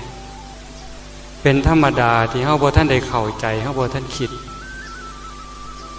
อันย่ามกินก็ย่ามกินดอกย่ามเป็นบุญก็ให้มันเป็นบุญคันว่าซั่นมันขาดทุนคันเฮาจัดงานให้พี่น้องมาซอยงานถือแห้งกันแลกเอาเงินกันนั่นบ่เป็นหยังก็อย่าให้พระมาเกี่ยวเฮ็ดหยังก็เฮ็ดกันไปโดดแต่คันว่าสิเฮ็ดเอาบุญให้พระมาเกี่ยวมันจะเป็นแบบนี้ล่ะเว้าให้มันเข้าใจเฮาเฮ็ดบุญก็ต้องเฮ็ดให้มันเป็นบุญแล้วก็บ่แม่นสิเฮ็ดบุญให้ธรรมดาจ่อยเด้ตั้งใจสิเฮ็ดบุญเพื่อแบ่งบุญกุศลให้ญาติพี่น้องที่ล่วงลับจากไปบุญเป็นสิ่งที่จำเป็นที่สุดเห็นบ่ดินยังอยู่คือเก่าให้หน้ายังอยู่คือเก่าเฮือนซ่านบ้านซองยังอยู่คือเก่าร่างกายปูญาตาทวดเป็นขี้ดินขี้ดอนถมลงในนี่หมดแต่ว่ากระแสจิตวิญญาณเดินทางต่อได้โตบุญโตบาปที่ได้สั่งได้ทำตั้งแต่ข้าวเป็นคนนั่นเป็นโตผ้าไปบาปผ้าไปตกนรกผ้าไปเป็นเปรตผ้าไปเป็นอสุรกายผ้าไปเป็นสัตว์เดรัจฉานขันภูมิบุญหลายบุญกับผ้าไปเป็นเทวดาแน่เป็นพรหมแน่ผ้ามาเกิดเป็นคนห่างคนมีคนดีคนงามพร้อมสิ่งเหล่านี้อย่าหาวัตถุอันพวกด็อกเตอร์ปัญญาอ่อนๆอย่าไปหาเสือหัวมันเด้ว่ามีความหูมีการศึกษาได้มียศมีตำแหน่งสิว่าเจ้าของบ่ยังถือมันสิหูจักยังถ้าจอบไปหาเมียหน่อยมันสิหูจักผิดจักถือหูจักดีจักซัวอย่างซุ่มนั่นบ่ฮู้ฮอดผิดบ่ฮู้ฮอดถือบ่ฮู้ฮอดดีฮอดซัวเด้จังซั่นสิไปอ่อนซ่อนคนซุ่มนั่นบ่ได้ต้องเชื่อหลักธรรมคำสอนของศาสนาซึ่งมันบ่ได้มีมือเสื่อมบ่มีมือสิ้นมันจริงจังของมันอยู่จังซั่นในเมื่อเฮาตั้งใจสิเฮ็ดบุญนี่เอาเรื่องอื่นก็ยกไว้อีกส่วนหนึ่งแต่ว่าเวลาเฮ็ดบุญให้ตั้งอกตั้งใจให้มันเป็นบุญอีหลีโยมหูบ่ว่านั่งอยู่นี่สู่คนนะบุญเคยมีศีลเคยมีศีลหาเคยมีกุศลกรรมบทเฮ็ดทำอีล้อมพร้อมพอบตั้งอกตั้งใจเสือในคำสอนของพระพุทธเจ้าคอยเก็บเล็กผสมหน่อยเอาไว้บุญต้องนั้นจังทรงให้มาเป็นคนพอเฮาแม่เฮาปู่ย่าตายายผัวเฮาเมียเฮาแต่ชาติก่อนผู้บางคนเกิดเป็นหนอนผู้บางคนไปเป็นขี่ไก่เดือนผู้บางคนไปเป็นขี่ขั้นขาผู้บางคนเป็นหมาขี่เหื่อนอยู่ ผู้บางคนเป็นสัตว์นรกเป็นเปรตเป็นอสุรกายผู้บางคนเป็นเทวดานั่งอยู่นี่ทุกคนเคยเป็นพี่เป็นน้องเป็นพ่อเป็นแม่กันมาหมดเรื่องเนี่ยอาตมาบ่ได้เว้าเอาเองครูบาอาจารย์ก็มีอยู่นี่ทิศก็มีจานก็มีทบทวนเบิ่งมือพระพุทธเจ้าตรัสรู้ใต้ต้นพระศรีมหาโพธิ์ปฐมยามตั้งแต่หัวค่ำฮอด4 ทุ่ม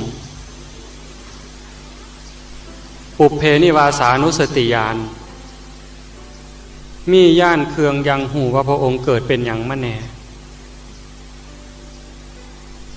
จาก4 ทุ่มฮอดตี 2มัชฌิมยามเกิดจุตูปปาตญาณ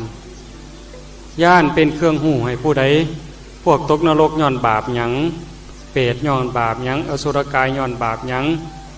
เกิดมาเป็นคนหูหนวกอันนี้ย้อนหยังตาบอดย้อนหยังยากจนย้อนหยังสวยงามย้อนหยังร่ำรวยย้อนหยัง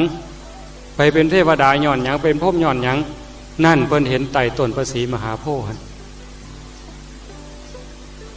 จากตี 2ไปหอดสว่างปัดฉิมมยามมีย่านเครื่องหูอาสาวัคคยายานมีเครื่องหูตัดกิเลสถอดถอนตัณหาออกจากจิตจากใจได้จังกายเป็นพระสัมมาสัมพุทธเจ้าสิ่งที่พระองค์นำมาสอนนี่บ่แม่นอยากเว้าหยังก็เว้าอยากตัดหยังก็ตัดอยากสอนหยังก็สอนอยากบัญญัติหยังก็บัญญัติบ่แม่น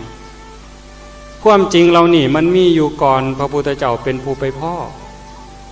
อนั่นก็นำความจริงนั่นมาบอกมาสอนจังสั่นคำว่าชาติหน้าชาติก่อนนรกสวรรค์เฮ็ดดีได้ดีเฮ็ดชั่วได้ชั่วบาปมีบุญมีมันจังแม่นของจริงบ่แม่นเรื่องตัวเฮาเฮ็ดบุญในมื้อนี้เฮ็ดหยังท่านถามว่าโยมพากันเฮ็ดหยังเฮ็ดบุญแจกข้าวเฮ็ดบุญอุทิศเฮ็ดบุญอัฏฐะเป็นหยังจังเฮ็ดจักแล้วถามโง่ๆได้ผู้ถามแบบบ่กินข้าวมาเลยละเป็นหยังจังเฮ็ดผู้ตอบก็สิตอบแบบบ่กินข้าวคือกันเลยจักแล้วเขาพาเฮ็ดแม่นประเภทนี้ถือเฮ็ดตามประเภทนี้แต่คันเฮามองละเอียดลงไปอีกเฮ็ดย้อนคิดฮอดโยมพอออกแสงอรุณผู้เป็นพ่อเป็นแม่เป็นเอื่อยเป็นอายร่วมสุขร่วมทุกข์กันมาแต่น้อยอิ่มน้ำกันหิวน้ำกันห้องไห้น้ำกันหัวเราะน้ำกันสุขทุกข์ร่วมกันมาตลอดชีวิตฮอดมือตายจากมีความคิดฮอดคุณงามความดีคิดฮอดคุณค่าของกันและกันอันต่อมาเฮ็ดบุญย้อนเป็นห่วงว่าเพิ่นสิไปไสไปนรกบ่ไปเปรตบ่ไปเป็นอสุรกายบ่เฮาเกิดเป็นสัตว์เดรัจฉานเฮามีความเป็นห่วงกันโยมคิดดีๆบ่แม่นว่าเขาพาเฮ็ดก็เฮ็ดคันเข้าบุญก็ไปหาจองหมูจองงัวไปหาสั่งเหล่าเตรียมเงินเตรียมทองมาไว้เป็นตาลุโตนบ่ว่าอยู่ไสอยู่ทั้งพุ่นคือกันทั้งบ้านพุ่นอาตมาบ่ไปหัวซ่าน้ำเขาเด้เขาก็บ่ม่วนอาตมาคือกันแฮงแต่สำบายไปบ่อยากไปพ่อบ่อยากไปเห็นอันคนปึกๆนี่เกิดมาเสียศาสตร์เกิดนี่แม่ว่าบ้านนี้แล้วเนาะตะลุโตนเว้ยคันว่าแต่เจ้าของเป็นคนคันว่าแต่ของฉลาดโอ้ยกินข้าวอยู่กับปึกปานนั้นชีวิตนี่มันเป็นของอัศจรรย์โยมเฮาบุญหลายบ่ได้เกิดเป็นหมาเป็นแมวเกิดมาเป็นคนหูบ่หนวกตาบ่บอดแข้งบ่ลาขาบ่เกิงให้เห็นคุณค่าของเจ้าของอย่าใส่เห็นการได้กินได้เล่นการได้มวลเป็นสาระเป็นแก่นสารเป็นกำไรของชีวิตสิ่งเหล่านั้นมันเป็นเรื่องของความหลงไหลบุญเทื่อสิเข็นเฮามาสู่ความเป็นมนุษย์นี่มันยากได้เกิดมาเป็นคนเราหลงทางไปเห็นแค่กินแค่เล่นแค่มวลแค่งั้นแค่สนุกสนานมันสิเวียนลงสู่นรกโยมย่านก่อนเชื่ออยู่บ่ว่ามันมีนรกเปรตอสุรกายสัตว์เดรัจฉานนี่เชื่ออยู่บ่ว่ามันมีบ่เชื่อก็ได้เด้อ คันคิดว่าเฮียนด็อกเตอร์มาแล้วบ่ต้องเชื่อก็บ่ต้องเชื่อดอกบ่ต้องเชื่อว่าเฮ็ดดีได้ดีเฮ็ดชั่วได้ชั่วบ่ต้องเชื่อเอาด็อกเตอร์เอาปริญญานั่นล่ะรับประกันว่ามันบ่มีเอาตัวนี้ไปเถียงแล้วถ้าเถียงย่อมมาบานให้มันคักๆไปร้อยลูกร้อยเมียเขาไปกู้ไปยืมเขามาไปเฮ็ดผิดกฎหมายกติการะเบียบของชุมชนของสำนักงานเฮ็ดไปโลดคันว่าเฮ็ดดีบ่ดีเฮ็ดชั่วบ่ชั่วเฮ็ดเลยเฮ็ดโลดห่วยโกงกินข้อรับฉันนี่เฮ็ดไปเลยเฮ็ดชั่วบ่ชั่วนี่เฮ็ดโลด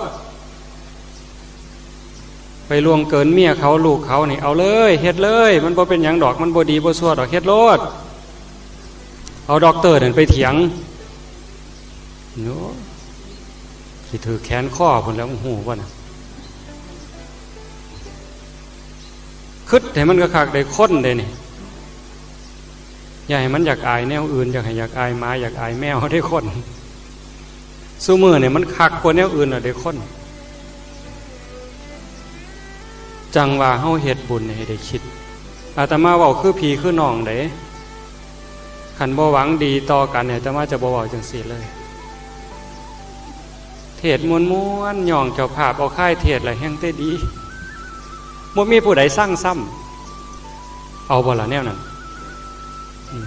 เจ้าภาพจะเป็นเพิ่นใจบุญมีน้ำใจใส่ศรัทธาน้ำสมน้ำหวานน้ำแข็งก็มีย่องไปที่ละเว้ยใส่กันเทศตื่มอีกประจัก 3-4 พันตื่มอีกว่าจะถือใจเพิ่นหั่นคันสิหากินแนวนี่มันง่ายโพดได้นี่มันบ่รับผิดชอบสังคมแต่ว่าได้ว่าจังสี่เพื่อให้ได้คิดมันเป็นตาลุโตนกันโยมหูบ่สวรรค์สั่นไต่เฮาไก่เฮาเนี่ยชีวิตเกิดอยู่ในโลกมนุษย์นี่บ่เกิน100 ปีบ้านบ่เกิน100 ปีอยู่ในโลกมนุษย์นี่เป็นหม่องหากำไรเป็นหม่องสร้างคุณสร้างค่าให้จิตวิญญาณในโลกมนุษย์นี่โยมฟังอาตมาแล้วคิดนำเด้อย่าเสื่อแล้วก็อย่าเถียงคันเถียงก็ไว้ในใจคิดซะก่อนพิจารณาซะก่อนเฮาเกิดมาอยู่ในโลกนี่บ่โดนบ่นานบ่เกิน100 ปีก็จากโลกนี้ไปแต่หากเฮ็ดถือเฮ็ดแมนเฮ็ดความดีความงามโดยกายโดยวาจาโดยใจนี่หลังจากสิ้นลมสิไปสู่สุคติมีสวรรค์เป็นต้นมีพรหมเป็นที่สุดเห็นบ่สวรรค์สั่นต่ำที่สุดไก่เฮาจาตุมมหาราชิกาเนี่ย50 ปีเฮาทอมื้อนึงขึ้น1 เพิ่นดาวดึงนี่100 ปีเฮาทอมื้อนึงขึ้น1 เพิ่นยามานี่200 ปีเฮาทอมื้อนึงขึ้น1 เพิ่นดุสิตนี่400 ปีเฮาทอมื้อนึงขึ้น1 เพิ่นนิมมานรติ800 ปีเฮาทอมื้อนึงขึ้น1 เพิ่นปรานิมิตสวัสตี 1,600 ปีเฮาทอมื้อนึงขึ้น1 เพิ่นอันเฮานั่งอยู่นี่คันสวรรค์สั้นสูงมันบ่ได้เพราะ2 ชั่วโมงสำเร็จผู้80 ปียังบ่ทันได้เพราะ2 ชั่วโมงอยู่คันเฮ็ดถือเฮ็ดแมนหลังจากสิ้นลมไปสู่ปรโลกส่วนสุคติมันก็สิมีเวลาอยู่เป็นห้วยโลกนี่แตกไป4-500 เทื่อยังบ่ทันได้ออกมาจากสวรรค์อยู่มีความสุขมีความสบายตามภาษาตรงนั้นแต่คันถ้าเป็นบาปเป็นกรรมสร้างในสิ่งที่บ่ถูกผิดศีลผิดธรรมโดยกายโดยวาจาใจไปสู่นรกจักขุม475 หลุม457มั้ย457 ขุมนรกขุมหนึ่งอาตมาไปพ่ออ่านพ่อโลกันตะมหานรก 3,600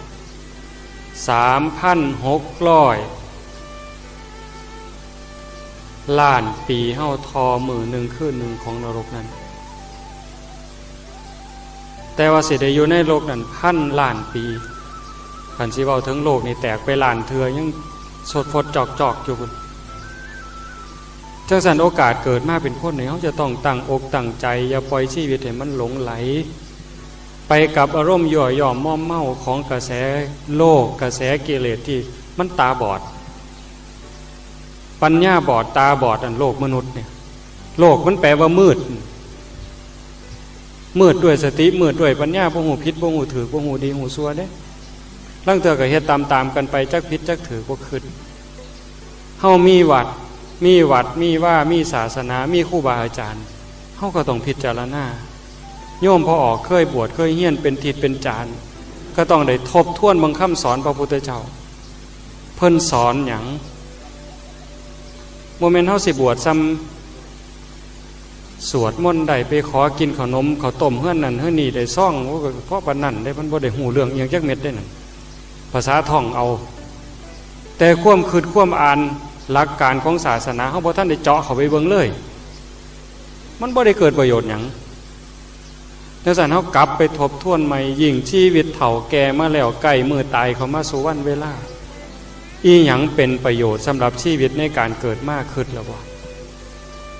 ประโยชน์จากการได้เกิดมากำไรที่สิควรถือเอาจากโลกนี้ไปคือหยังอุโภปุญญัญจะปาปัญจะยังมัจโจกุรุเตอิทะอันนี้โยมสิได้ยินดูเมื่อผู้ที่ตายไปทำบุญและบาปใดๆในโลกนี้แล้วตัณหิตัสสะกังโหติตัญจะอาทายคัจฉติบุญและบาปนั้นย่อมเป็นของเขาผู้นั้นโดยแท้เขาย่อมได้รับบุญและบาปนั้นแน่นอนตันจัสสะอนุขังโหติชายาวะอนุปายินีบุญและบาปนั้นย่อมติดตามเขาไปเหมือนเงาตามตัวเขาไปฉะนั้นเฮาปฏิเสธเงาบ่ได้กับปฏิเสธบุญปฏิเสธบาปบ่ได้บาปบุญมันสิตามไปสู่ปรโลกเบื้องหน้าอาจสิเป็น10ชาติ100ชาติพันชาติจนกว่าสิหมดแรงของมันบาปตามเผาตามล้นตามหลากตามแก่ลงสู่ความทุกข์ยากลำบากแต่บุญนำค่ำนำสู้ให้เฮาไปสู่ที่สุขที่สบายที่เจริญโยมอยากได้หยังบัดระหว่างบุญกับบาปสู้คนตอบคำเดียวว่าอยากได้บุญด้วยเหตุนี้เฮาจังเฮ็ดบุญแจกเขาเฮ็ดบุญอุทิศพระพุทธเจ้าเพิ่นบอกปุญญานิปรโลกัสสมิงปฏิทาหุนติปานีนังเพราะเหตุว่าบุญนั้นเป็นที่พึ่งของสัตว์ทั้งหลายในโลกนี้ในโลกหน้าพร้อมทั้งโลกต่อไปอาตมาไปเธอแรกอาตมาบอกคิดในใจว่าโอ้เทวดามาเกิดโฮมกันอยู่นี่ตุ๊ไปเบิ่งเด้อขันเวลาฟังเทศงานจังสี่ก็ตามแจกเข่าก็ตามเต็มมัดยังหน่อยๆก็เป็น100-200ใส่สุดขาวเงียบขันยุ่นน้ำทางก็เต็มฟังนี่ก็เต็มฟังนั่นก็เต็มพูนมองห้องเฮินผลก็เต็มผลได้ป่ายมันจักสิเฮินไปใส่ละว่ารับประกันดอกว่าเฮินขึ้นสวรรค์นี่ว่ารับประกันจักเฮินไปใส่ก็แล้วแต่สิเฮินปานนั่นลังเทือถ่าอาตมาเป็นชั่วโมง2 ชั่วโมงสินั่งสมาธิถ่าเงียบกิ๊บบ่แม่นโม่บ่แม่นมาคุยอาตมาบ่ได้อยู่ไกลบ้านเปาะเด้แต่ว่าขันผู้ใดมีพี่มีน้องมีบุญแจกข้าวแจกหยังมีฟังเทศไปจอบเพิ่นโลดใส่สูทขาวเมื่อผู้เฒ่าหัวขาวจนพร้อมหน้าตาแจ่มใสมิดอิ่งติ่งเพิ่นฟังเทศฟังธรรมนั่นคือเอาบุญเป็นบุญอีหลีสิบ่มีขอรอแค่แลเลยคือกันกับอยู่วัดแบบเดียวกันกับอยู่วัดเลยเวลามาฟังเทศฟังธรรมเนี่ยนั่นคือหม่องเพิ่นได้พัฒนาแล้วเฮาบ่ทันได้ปานใดก็คอยไปอาตมาจังทุบแห้งๆว่าหั่นบ่ย่านดอกว่าผู้ใดสิมายิ่งตกธรรมาสเนาะขันบ่ฮักบ่แพงบ่เว้าแนวนี้ก็จังว่านั่นย่องแล้วก็หนีกินแซ่บปันยังอันย่องคนแล้วมันบ่แม่นนิสัยอาตมานี่แล้วหักกะสร้างสร้างกะสร้างเจ้าแล้วข่อยอยากบอกให้เจ้าหูคว่ำเว้ยบ่หูก็แล้วแต่เลยแต่จะบอกจังซี่เฮาสิเฮ็ดบุญก็ต้องทำความเข้าใจให้มันหูว่าจักว่าบุญมันต้องเป็นจังไดบุญเป็นสื่อของความสุขบุญเป็นสื่อของความดีความงามเป็นสื่อของความเจริญแล้วสำคัญที่สุดบุญเป็นเครื่องชำระบาปโยมจำคำนี้บุญเป็นเครื่องชำระบาปขันบุญอันใดมีบาปมาแกมมันบ่บริสุทธิ์บุญก็สิเอาเหล้าก็สิกินเทศก็สิฟังหนังก็สิเบิ่งค่อยก็ปวดหัวคือกันแล้วเว้ย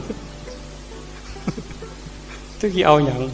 มันหลายใจอีหลีเด้คันว่าละนะโมตัสสะโดยเพิ่นว่าหมอเป็นตาสร้างหลาย นะโมตัสสะภะคะวะโตอะระหะโตสัมมาสัมพุทธัสสะเพิ่นนอบน้อมต่อพระพุทธเจ้าแต่ว่าจักเอาหยังมานอบน้อมอันเว้าก็โซกันเสียงดังพระพุทธเจ้าโปรดความเงียบสงบมันสวนทางกันคนละอย่างอยากขาวแต่ว่าไปท่าขี้ทานอยากสะอาดหันตนลงขี้ตมอยากรวยแต่ว่าไปกู้หนี้หวยมันเพราะว่าบ้าก็จักสิว่าหยังได้แนวนั้นคึดคักๆโยมบ้านสร้างปีอาจสิรวยแน่ขายหอมแต่ว่าผู้ทุกข์มันก็ยังมีอยู่คันบอกน้ำหาเงินหาทองเนี่ยเฮาก็หาได้สู่คนอยู่เด้เอาเบิ่งจังซี่หาเงินหาทองแต่ละปีเฮาก็ได้หลายเฮ็ดไร่ใส่หน้าปลูกหอมปลูกพริกก็ได้ผู้ละ 2-3 แสนอยู่แต่ละปีแต่เป็นหยังมันจังบ่พอใช้เห็นบ่เป็นหยังไม่จังติดหนี้ก็ย้อนว่าเฮาบ่จักคิดบ่จักใช้บ่ฮู้จักบริหารใส่เงินใส่ทองติดหนี้ติดสินก็คือกันกับเฮ็ดบุญแล้วมันได้บาปนี่ล่ะอันคนบ่มีปัญญาอันที่เว้าจังนึงคือบ่ได้คิดบ่ได้ตรองเขาว่าจังได๋ก็ว่านํเขาคันถามว่าในโลกนี่โยมฮักผู้ใดบัดคันถามว่าในโลกนี่ฮักไผที่สุดฮักเจ้าของถูกที่สุดบุคคลอันที่เป็นที่ฮักที่สุดก็คือเจ้าของนี่ล่ะแต่ว่าฮักเจ้าของน่ะเพียงจังพาเจ้าของไปเฮ็ดแนวบ่ดีบาดมองนี่มองมันเป็นตะลุตนจังซั่นคันฮักเจ้าของเราก็เลิกอันใดมันบ่ถูกอันใดมันบ่แม่นผิดศีลผิดธรรม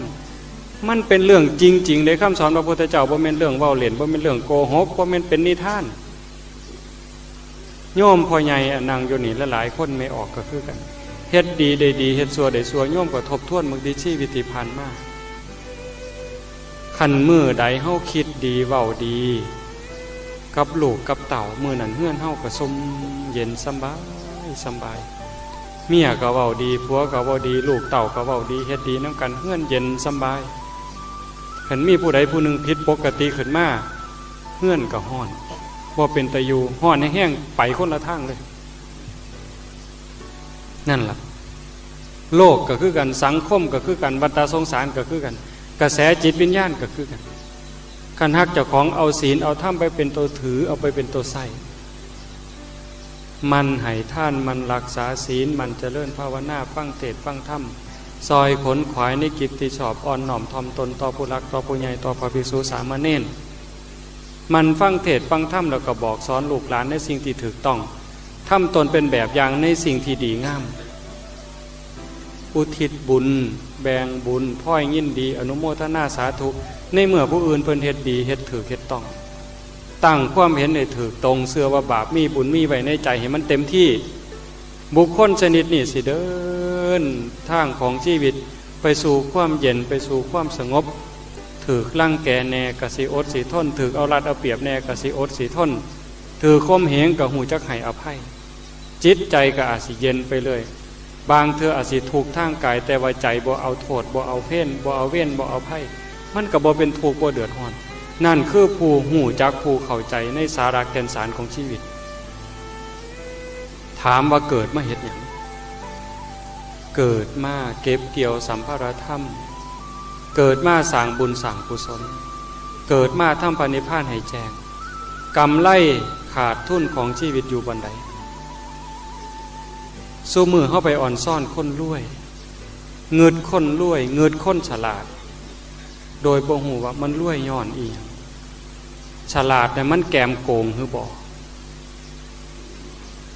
เห็นเขาห่างเขามีก็คิดว่าเป็นเทวดาด้วยลังเถื่อความหล่ำความรวยมียศมีตำแหน่งมีเงินมีทองมีแก้วมีแหวนมีคนนับหนาถือตาเงินทองร้อยล้านพันล้านหมื่นล้านแสนล้านนั่นยังบ่ทันแม่นกำไรของชีวิตเลยหากว่าผิดต่อศีลต่อธรรมบ่เอื้ออวยต่อความถูกต้องเอาเงินเป็นใหญ่เอาอำนาจข่มเหงเอาหมู่พวกลากไปให้ผิดเป็นถูกให้ถูกเป็นผิดได้มากก็ตามหมื่นล้านแสนล้านคนหักหมดโลกก็สร้างมันคนมืดมันก็ต้องย่องคนมืดนั่นล่ะ คนบอดก็ต้องย่องคนบอดโจรมันก็ต้องส่งเสริมโจรให้โจรมันมาว่าพาดีมันบ่ว่าเถื่อดอกอีหลีผลสุดท้ายมันสิยิ่งใหญ่ปานใดก็ตามขาดทุนแล้วกลายเป็นคนขาดทุนในการได้เกิดมาในข้าวครั้งนี้นั่นคือมิจฉาทิฏฐิเป็นโตนำความเห็นที่ผิดจากทำนองข้องถ้ำเห็นกงจักเป็นดอกบัวเห็นสัวเป็นดีชีวิตจังสันมันสิมีความสะดวกสบายมีคนล้อมหน้าล้อมหลังมีเงินทองเป็นหมื่นล้านแสนล้านมียศถาบรรดาศักดิ์ยิ่งใหญ่ปานใดก็ตามกลายเป็นคนที่ขาดทุนอย่างยับเยินมือล่มหายใจขาดปัดมือนั่นเงินหมื่นล้านแสนล้านบ่ได้แม่นของเขายศบริวารบ่แม่นของเขาลูกเต่าสามีบ่แม่นของเขาอำนาจวาสนาบ่แม่นของเขาเป็นสมบัติของโลกคืนให้กับโลกร่างกายเจ้าของกระถิ่มให้เน่ากับขี้ดินแต่กระแสวิญญาณเดินไปรับโทษได้ไปกระแสของจิตของวิญญาณเดินทางไปรับโทษจากยมบาลตกนรกบ้างเป็นเปรตบ้างเป็นอสุรกายบ้างสัตว์เดรัจฉานบ้างมันเป็นตะลุโตนตรงกันข้ามคนเกิดบ้านนอกขอกหน้าหาสาวกินคำแม่กระทั่งผู้บางคนตาบอดหูหนวกขอท่านเลี้ยงชีวิตบ่มีที่สุขหัวนอนแต่ว่าจิตใจตั้งมั่นอยู่ในศีลในธรรมโอ้ทนเก็บกรรมเก็บเล็กผสมหน่อยเฮ็ดดีไปสิว่าจังได๋ก็อดก็ทนฮอดมื้อสุดท้ายปลายทางชีวิตลมหายใจขาดปัดพ้นผู้นี้ไปไสร่างกายเน่าทับขี้ดินอยู่คือเก่าคือกับหมู่กันล่ะแต่กระแสวิญญาณไปสู่สุคติอย่างหน่อยๆก็ไปสวรรค์กลายเป็นคนที่ได้กำไรในการได้เกิดมาเทื่อนี้ผู้ใดเคยไปบ้านขี้กิ่งแน่ยกมือขึ้นเบิ่งหูจักไม่ใหญ่บอดบ่โยมไม่ออกบ้านขี้กิ่งผู้เล่าตาบอดกันตาบอดเลี้ยงยาไปตักน้ำก็ได้ย่ามบักสีดาสุกก็ขึ้นเก็บหูหน่วยสุกหน่วยดิบเก็บไปขายหอดย่ามงานปริวาสบ้านขี้กิ่งเล่าไปเขาคั่วไปซับบักฮูพวกคนตาดียันมีดฟันมือเล่ากับสื่อพาสเตอร์ไปผลสุดท้ายแล้วก็เก็บไปแจกให้ซุ่มตาดีนั่นละผู้ตาบอดมีดพอฟันมือจากเสือซุ่มตาดีฟันอยู่หมดมือเอาไปสุดท้ายคนตาบอดหลังจากเฮ็ดคั่วแล้วก็มาขายนั่นขายนี่พ่อได้ใส่แต่ว่าได้ยินเสียงครูบาอาจารย์ไปอยากทำบุญขนาดย่ามเวลาใส่บาตรกับลังมือไก่มูจับมือใส่ลังมือกับยืนนบมือขันเว้าเรื่องบาปเรื่องบุญเรื่องภาวนานี่เอาคักเขาเบิ้งว่าผู้หนึ่งมันตาบอดตาเนื้อนี่บอดกับผู้หนึ่งมันใจบอดอันซุ่มตาสว่างเห็นผู้สาวซ้ำหน่อยใส่ตาวาบหลดอันซุ่มนี่มันตาสว่างจักไผแล้วสิขาดทุนจักไว้สิขาดได้กำไรโตหูหนวกตาบอดแข้งขาดมือขาดร่ำรวยยากจนในชาติปัจจุบันมันเป็นผลจากชาติก่อนภพก่อนกรรมตั้งแต่อดีตเป็นตัวทรงผลได้เจ้าต้องนี่มาตัดสินว่าดีว่าซัวบ่ได้ว่าผู้ใดขาดทุนใดกำไรบ่แม่นคนมันบ่ได้ดีย้อนชาติย้อนตระกูลบ่ได้ซัวย้อนชาติย้อนตระกูลแต่มันดีมันซัวย้อนการกระทำจังสันเฮาเกิดมาชาตินี้เกิดมาเป็นคนได้พอพระพุทธศาสนาเกิดในบ้านที่มีวัดมีว่ามีครูบาอาจารย์เอิ้นใส่ศีลใส่ธรรมเนี่ยมันบุญบักหลายโยมมันเป็นความโชคดีเป็นวาสนาดีเป็นความร่ำรวยยิ่งกว่าถือรางวัลที่1ยิ่งกว่าถือรางวัลแจ็คพอตแม่นสิขอท่านเลี้ยงชีวิตก็ตามหาเขามีสัมมาทิฏฐิตั้งมั่นในศีลเป็นอยู่ในธรรมมีความอายซัวกลัวบาปบุคคลผู้นั้นกลายเป็นบุคคลที่ร่ำรวยเว้าแล้วเด้ตอนต้นๆว่าอยู่มีชีวิตอยู่ในโลกนี่มันบ่เกิน100 ปีแต่ในเวลาบ่เกิน100 ปีเป็นเวลาแห่งการสร้างบุญเอากำไรผู้บ่มีความฉลาดผู้บ่มีปัญญาผู้หลงทางบ่ได้ซ้ำเติมเด้คือคนหลงทางของชีวิตหลงกลของกิเลสก็สิสร้างบาปสร้างกรรมโดยการไปพิษลูกพิษผัวพิษเมียไปดื่มกินเครื่องดองของเมาเสพสิ่งเสพติดลักขโมยคดโกงยักยอกคอร์รัปชันของผู้อื่น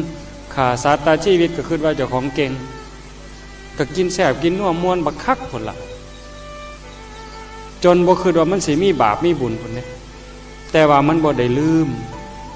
ฮอดมื้อหนึ่งมื้อสุดท้ายปลายทางของชีวิตก่อนลมหายใจนี่สิแตกดับมันสิเอามาฟ้องมันสิเอามาฟ้องบาปบุญดีชั่วที่ตนเองเฮ็ดตนเองทำโยมไม่ออกผู้เคยไปนั่งสมาธินำงานปริบัตินำงานปฏิบัติธรรมลองทบทวนเบิ่งตอนเฮาไปนั่งสมาธินั่งดีๆเบิ่งลมหันใจเข้าเบิ่งลมหันใจออกละเอียดลงจำได้บ่ว่าเจ้าของมันจำซอกลงไปตั้งแต่เป็นเด็กน้อยจำได้ฮอดเจ้าของเล่นขี้ตมน้ำก้อนขี้ไถจำได้ฮอดเจ้าของนอนอยู่ในอู่จำฮอดเจ้าของนอนในกระดงคิดว่ามันเลื่อมไปหมดบ่หมดพอจิตละเอียดมันสิฟื้นขึ้นมาตัวนี้ก็บ่เป็นตาย่านบัดเป็นตาย่านบัดเป็นตาย่านนี่คือบัดสิตายบัดใจสิขาดบางเถื่อเฮานั่งสมาธิมันบ่ฟ้องมันมาฟ้องบัดเฮากำลังสิตายจิตเตสังกิริเถทุกขติปาติกังขาเมื่อจิตเศร้าหมองทุกขติก็เป็นอันหวังถ้ามันเอาภาพเข้าไปขาสัตว์ตัดชีวิต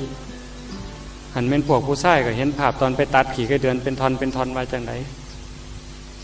ตอนไปไล่ปลาว่าจังไดเห็นภาพตอนเจ้าของเอาเบ็ดขอดากเขียดกันหน้าให้มันตบน้ำเวลาแดดออกจังสี่นี่ถ้าเอาปลาคอมาสวบเอาเบ็ดเสียบดากเขียดกันหน้ามันแหนหนาสำนึงดินแดกแดดออกเขากำลังตั้งกกตั้งกอปลาคอได้ยินมันมาสวบดีปานยังเนี่ยเขียดกันหน้าตัวนั้นมันมวนแบบมันตบน้ำเล่นมันป้อยเขาจนพอแห้งแล้วด้วยนั่น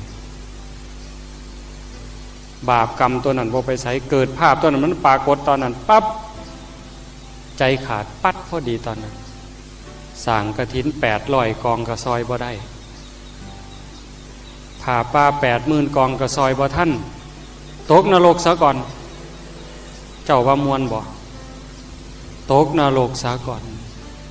จังสั่นการฝึกจิตฝึกใจจึงเป็นเรื่องจำเป็นที่สุดพอออกว่าอันนี้มันเป็นตารู้ตนอาตมากับรู้ตนเจ้าของคือกันการเจริญสมาธิภาวนาจึงเป็นเรื่องสำคัญและก็เป็นเรื่องจำเป็นต้องเฮ็ดบ่แม่นว่าสิเฮ็ดบุญซ้ำนี่มันสิได้บุญโลดต้องเฮ็ดเป็นนำบ่แม่นแต่งานนี่คือว่างานใดก็แล้วแต่กฐินผาป่าในวัดได้ว่าก็แล้วแต่ขันมันมีสิ่งที่บ่ถูกมันก็คือบ่ถูกกันโตมันดีที่สุดเพราะก็จังได้ยินครูบาอาจารย์ประเทศดูว่า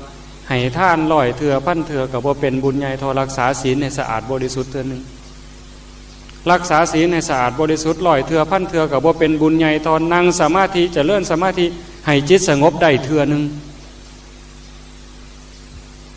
เฮ็ดให้จิตสงบ100 เทื่อ1,000 เทื่อก็บ่ทอวิปัสสนาญาณฮู้จักความเป็นจริงปรากฏกับใจเทื่อนึงมันยากเป็นขั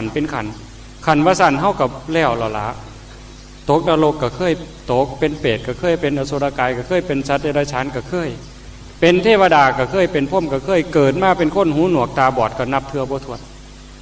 ขอทานเลี้ยงชีวิตก็นับเทื่อบ่ถ้วนเป็นพระราชามหากษัตริย์เป็นเศรษฐีหางมีเป็นคนสวยคนงามก็นับเทื่อบ่ถ้วนมันบ่แล้วเดี๋ยวไปฮอดสวรรค์ก็ตกลงไปเป็นสัตว์นรกอีกไปเป็นคนหูหนวกตาบอดอีกเป็นหมาขี้เหื่อนก็เป็นอีกมันเป็นตาย่านมันบ่จบบ่เสี่ยงจังสั่นพระพุทธองค์จึงสอนให้เฮาก้าวเข้าสู่การทำจิตทำใจให้สะอาดบริสุทธิ์โดยเริ่มต้นจากการละบาปนี่คือสิเฮ็ดบุญจังซี่เฮ็ดบุญแจกข้าวเฮ็ดบุญอัฏฐะเฮ็ดบุญอุทิศก็ต้องละบาปซะก่อนละบาปแล้วก็มาเฮ็ดบุญนี่จุดธูปจุดเทียนไหว้พระรับศีลคันสิบ่นำเอาตั้งแต่ไหว้พระอรหังสัมมาสัมพุทโธภควา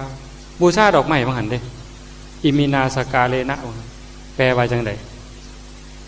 ในคำแปลคันเฮาเข้าใจตามนั้นพอแล้วอีหลีบ่แม่นอาตมาเว้าไปทั่วทีปตั้งแต่เฮากล่าวอิมินาสกาเลนะน้อมจิตน้อมใจไปตามนั้นซ้ำนี่พ่อเลยบ่ต้องเฮ็ดหยังอีกแจกเขาเนี่ยอีหลีพ่อเลยบ่ต้องเสียเงินพ่อสลึงบ่ต้องนึ่งเขาอิมินาสกาเลนะก้าวด้วยจิตใจที่น้อมต่อพระพุทธเจ้าต่อพระธรรมพระประสงค์ด้วยจิตใจศรัทธาเลื่อมใสจริงๆก้าว บลงไปงามๆเขาเคยกราบพ่อกราบแม่อยู่บ่เคยกราบพ่อกราบแม่โดยความเคารพศรัทธาบ่อาจสิบ่เคยคนรุ่นนี้รุ่นบ่เงิดผู้ใดนี่บ่ค่อยกราบพ่อกราบแม่อาตมาคือกันหรอกแต่ว่าเด็กน้อยซุมื้อเฮาเบิ่งลูกหลานบัดเวลาวันแม่กราบบ่ทันเนาะยายแม่ตายก่อนเนาะพ่อแม่เฮาบ่ได้พาเฮ็ดแนวนั้นเด้แต่เก่าเฮาคิดเบิ่งลูกหลานฮอดมื้อวันแม่เขาครูเขาจัดอยู่โรงเรียนลูกไปกราบให้นำกันจักขี้มูกจักน้ำตาจะเป็นเพิ่นอ่อนซ่อนหลายพอเข้ารบมาบ้านเที่ยงคือเก่ามื้อนั่นล่ะมื้อวันแม่นั่นล่ะมันอ่อนซ่อนหลายตั้งแต่ตอนครูพากราบอยู่โรงเรียนนั่นล่ะมาฮอดบ้านมันก็เที่ยงซ้ำเก่าแต่ปานนั้นมันเป็นจังไดโยมเคยกราบครูบาอาจารย์เนี่ยเคารพศรัทธาบ่ครูบาอาจารย์เป็นพระเป็นสงฆ์ที่เฮาเคารพเลื่อมใสเฮากราบเพิ่นเฮามีความสุขอิ่มปราบปลื้มในใจทั้งเทื่อน้ำตาไหลซ่อนเจ้าของภูมิใจเจ้าของเกิดปีตินั่นคือบุญบารมีเพิ่นโปกเก่าโปกกระหม่อมเฮาก็เกิดความปีติจังซั่นแต่พ่อแม่ก็ตามพระสงฆ์องค์เจ้าครูบาอาจารย์ก็ตามนายหลวงก็ตามบ่ทอพระพุทธเจ้าได้บัดคันเฮากราบสมมุติว่าพระพุทธเจ้าอยู่เฉพาะหน้าเฮากราบเอามือสองข้างนี่โอบหลังตีนเพิ่นเว้าภาษาเฮามือสองข้างโอบหลังตีนเอาหน้าผากว่างลงหลังตีนพระพุทธเจ้านี่โยมว่ามันสิเป็นสิริมงคลเกิดความปราบปลื้มใจส่ำใดน้ำตาไหลเป็นห่วยพุ่นเด้ออาตมาว่าเทื่อที่สองกราบพระธรรมพระธรรมเป็นสิ่งที่พระพุทธเจ้าเคารพนับถือ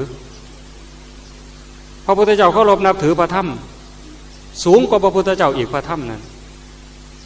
เทื่อที่สามกราบพระสงฆ์สาวกของพระพุทธเจ้าผู้ปฏิบัติดีปฏิบัติชอบปฏิบัติถือปฏิบัติแมนปฏิบัติซื่อตรงเป็นเนื้อหน้าบุญของโลกขันเฮาทำความเข้าใจยังสี่กราบลงไปสำนีพ่อเลยบุญแจกเขาซ้ำถือดอกไม้ไปกราบซื่อพ่อเป็นอย่างจังว่าพ่อโยมอิ่มใจโยมสุขใจบุญเป็นสื่อของความสุขเป็นสื่อของความดีใจสบายใจเป็นความสุขเป็นความเจริญเป็นเครื่องชำระบาปก็ต้องไปเฮ็ดแนวอื่นให้มันยากอีกบ่อยายบาปมาแกมเฮ็ดซ้ำนั่นได้เลยเด้พระสงฆ์มันก็บ่ต้องเกี่ยวอันท่านนี่เจ้าเอาหยังมาท่านดีคันเทศได้แนวนั้นดอกดีบ่ต้องไปคิดว่าพระสิตายพระบ่ตายดอกขันโยมเข้าใจว่าพระสงฆ์เป็นผู้ปฏิบัติดีปฏิบัติซื่อปฏิบัติตรงพระแห่งแต่สิบ่ทนสันบอกว่าเจ้าอย่ามาท่านเนี่ยมาท่านขอจับเจ้าเด้เจ้าก็จะขอท่านแน่ขอท่านแน่พุ่นนี่รับให้ข้าน้อยแน่รับให้ข้าน้อยแน่มันสิเป็นแนวนั้นเป็นหยังเพราะว่าโยมเข้าใจแล้วว่าพระเป็นผู้จังไดบ่แม่นนุ่งเหลืองห่มเหลืองโกนหัวโหลนนอนวัดบ่แม่นบัดโยมเข้าใจจังซั่นแล้วบอกว่าขันเจ้ามาท่านข่อยจับเจ้าแท้ๆเอิ้นตำรวจมาถ่าจับเลยเจ้าก็สิยอมจับขอให้ทำบุญซะก่อนบ่ต้องย่านพระบ่ได้ฉันย่านพระตายบ่ตายขอบมาบ่เข้าใจนี่จังปล่อยกันไปทั่วทิพย์อีกจักหน่อยนี่พระที่ไปอยู่สนามน้ำหมู่เจ้านี่เอาที่มันก็แล้วแต่เฮาก็ต้องจักเลือกหูจักเบิ่งคันเข้าใจจังซั่นล่ะมันจะดีบ่แม่นแนวเว้าเล่นๆบ่แม่นแนวเว้าเอาเด้มันจะเป็นไปโดยอัตโนมัติของมันบ่ตายดอกมีแต่มันสิเจริญมีแต่มันสิหลายโพดคันเฮาเข้าใจเฮ็ดถือเฮ็ดแม่นนี่บ่แม่นเว้าเอาเล่นๆต่อมาเฮาได้สมาทานศีลสำรวมกายวาจาใจให้เป็นปกติมีความเป็นปกติมีความดีความงามบุญตรงนี้มันเกิดศีลเป็นอุบายออกจากการเบียดเบียนเป็นอุบายออกจากการข่มเหงรังแกขอบเฮาบ่มีศีลบ่มีธรรมเมียผู้ใดไว้ใจผัวใด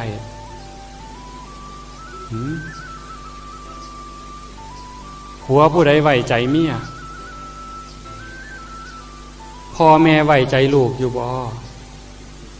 ลูกสาวไปโรงเรียนนี่จะคิดว่ามันบ่ไปมักบ่าวบ่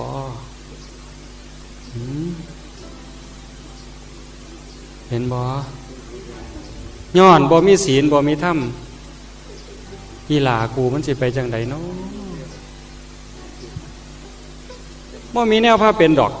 ศีลธรรมพ่อแม่บ่พาเว้าบ่พาว่านี่ล่ะพ่อแม่บ่เฮ็ดบ่พาเฮ็ด พ่อแม่กับพ่อพาเห็ดจุบมาเฮือนมาซ่านพ่อผ้าไหวพาจักเถื่อเนาะพ่อใหญ่เนาะก่อนหลับก่อนนอนหลานหน่อยๆกับพ่เคยว่าเอาอีลาบักเท้ามาบักหำมาเดี๋ยวมากราบพาน้ำปูมากราบพาน้ำยาวาจักเถื่อบ่พูนเปิดแต่โทรทัศน์ญาติผัวญาติเมียให้มันเบิ่งพุ่นคันว่าไปตลาดก็ซื้อกระโปรงเขินๆมาให้หลานเพิ่นใส่ซื้อเสื้อสายเดียวให้มันใส่โอ้งามเพิ่นว่าโอ้ยใจแม่นเฮ็ดให้มันบ้าบ่เว้าดอกว่ามันเป็นหยังตั้งแต่น้อยมันเป็นน้ำแม่ใหญ่มันน่ะเดี๋ยวนี้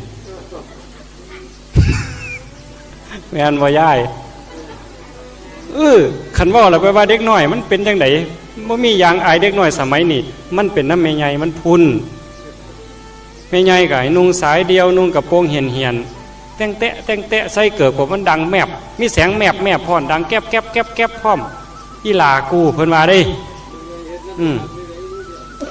ขันลังเทือเด็กหน่อยพ่อแม่เขาบอกมันเถียงแม่มันสมนำหนามันเนี่ยว่ามันโลดเพิ่นว่าสันเดชเพิ่นสอนหลานขันบอกแล้วว่ามันบ่เสือถอยฟังค่ำหอดมือวันเด็กบัดคู่กับพ่อคู่ไดจับเด็กหน่อยอนุบาลไปนุ่งกระโปรงเห็นแต้มหนาแต้มตาให้เต้นเด้งหนาเด้งหลังทั้งเวทีเด็กกล้าแสดงออกคนว่าสอนให้มันเผายางอายผลสุดท้ายพอท่านจบป .6 มักเบาแล้วบัดนั่นคือบ่เอาศีลบ่เอาธรรมมาใส่มันก็เลยเป็นแนวนี้แผ่นดินมันจังไหวเป็นว่าเล่นนั่นเด้โยมหมู่เจ้าย่านบ่แผ่นดินไหวซุมือปานเว้านิทานเกิดจากคนบ่มีศีลบ่มีธรรมนอกใจผัวนอกใจเมียคดโกงคอร์รัปชั่นนี่ล่องเฮ็ดถนนบ้านสางปีโลดผู้มีส่วนว่าได้500นี่เพิ่นว่าเพิ่นเก่งเลยเพิ่นว่าความสามารถหันมีโอกาสว่าเอามันคือโง่แต่เพิ่นว่าซะเด้บ่คิดว่าสาธุโอ้ยจะเป็นดีเนาะเจ้าจะเป็นมีศีลมีธรรมเนาะบ่คิดจังซั่นครับมันโกงไหนเอามากูกินน้ำเนี่ยเพิ่นว่า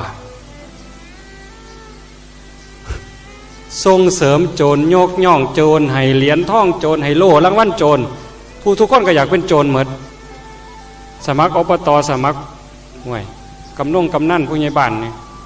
เอาโลดเอาของมันโลดจักหน่อยมันก็ถอนทุนเพิ่นว่าก็เลยไปแนวจังสี่เลยย้อนจังสี่แผ่นดินจังไหวโลกจังฮ้อนสภาพว่าเรือนกระจกสภาพว่าฝ่าหัวสภาพว่าฝนกรด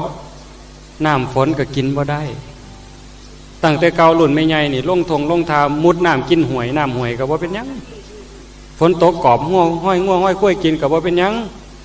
อันซุมือน้ำสางก็กินบ่ได้น้ำฝนไปแข่งดีบ่ดีเป็นโรคผิวหนังตายซ้ำตั้งแต่เก่านี่ตากแดดพ่อใหญ่ผู้บางคนนี่เสือบนนุ่งคุดบักจกตากแดดมืดมือเหลื่อมเมาบ่เป็นยังซุมือไปคุดบ่เกิน3 ชั่วโมงเป็นมะเร็งผิวหนังเลยแสงอุลตราไวโอเลตเผาเจ้าหันเกิดจากฝีมือคนห่างศีลห่างธรรมพระพุทธเจ้าว่าไว้ตั้งแต่ทำนายพระเสนที่โกศลฝัน16 ข้อพุ่นมันบ่ท่านหล่าท่านสวยได้ขันเอาศีลเอาธรรมกลับมาอย่าไหลตามมันแม่ล่ะดึงขึ้นมาส่วนหมู่ส่วนพวกส่วนลูกส่วนหลานกลับขึ้นมาผ้ากันลงวัดลงว่าพ่อใหญ่แม่ใหญ่ไปซ้ำใดมื้อวันพระวันศีลไปบ่ลงวัดไปไหว้พระรับศีลฟังเทศน์ฟังธรรมไปจังหันจังเพี้ยนบ่อย่าไปหาแต่ว่าโอ้ยพระก็จักอีหยังดอกเพิ่นว่าพระก็ว่าโอ้ยโยมบ้านนี่ก็จักเป็นจังไดดอกเพิ่นว่าจักผู้ใดเป็นผู้ใดบัดโยมก็โทษพระก็โทษโยมสุดท้ายก็เลยแล้วบ้านนึงอันมื้อขึ้นอาตมาไปเทศอาตมาบ่ฮู้ก่อนเว้ยคันฮู้ก่อนแล้วจะแม่นมันสิม่วนคักจังว่าหลวงพ่อเจ้าอาวาสบวชมา21 ปีคำวัดคำว่าเป็นหลวงพ่อเป็นเจ้าอาวาสบัดมอบพ่อเล่ามรณภาพลงไปเงินวัดมีอยู่500,000กรรมการบ่เอามาเฮ็ดงานศพให้หลวงพ่อเอาไว้จ้างหมอลำบุญบังไฟเพิ่นน่ะเอาไว้เฮ็ดบุญบังไฟเฮ็ดจ้างหมอลำ200,000จักเป็นจ้างอีหยังเขาอีกดอกบัดอาตมาเทศแล้วเขามาพวกผู้หนึ่งมาเล่ากับโซเฟอร์แล้วรถออกมาจังมาเบาให้ฟังโอ้ยกูมาเสียดายที่อยากลบไปเทศใหม่เด้อ มันมืดปานนั่นเป็นตะลุโตนปานนั่นเพิ่นสิขึ้นหอดพระย่ามเดียวได้บ้านสีเสื้อพระมือเดียวอันมือพอมันตายนั่นกับแม่ตายนั่นมือนั่นแล้วมือเสื้อพระแล้วแต่อาจารย์สิพาเฮ็ดเพิ่นว่าเด้ ไปจังหันกับ3 มื้อนั่นล่ะคันเก็บดูกแล้วก็เศร้าได้บัดนี้บ่ไปอีกพระก็บ่จำไว้เนี่ยกูถึกจำมึงไว้ว่าซั่นจังหน่อยมึงสิมีคนตายอยู่นี่มันสอนบ่ว่าบ่ฟังเว้าบ่เชื่อกันบ่ไปบ่มาเด้วัดจะดีมีหลักฐานพ่อบ้านช่วยผู้ใดจำได้แน่นี่บ้านจะสวยเพราะมีวัดดัดนิสัยบ้านกับวัดผลัดกันช่วยยิ่งอวยชัยถ้าขัดกันก็บรรลัยทั้ง2 ทางหันขัดกันโยมก็โทษพระพระก็โทษโยมมันขัดกันให้มันไปน้ำกันจะว่าตอบให้ฟังได้ไหมไงพระกตีโยมโยมกตีพระมันขัดกันให้ไปน้ำกันนี่มันสิบรรลัยมันสิเจริญขันบรรลัยละเสียมันเป็นไปจังสันบ่บัดจังสันอาตมามาจมมือนี่เพราะมีวัดดัดนิสัยเด้เนี่ยพอเมนมาให้โอ้ยจากมาแต่ใสผู้ใดไปนิมนต์มา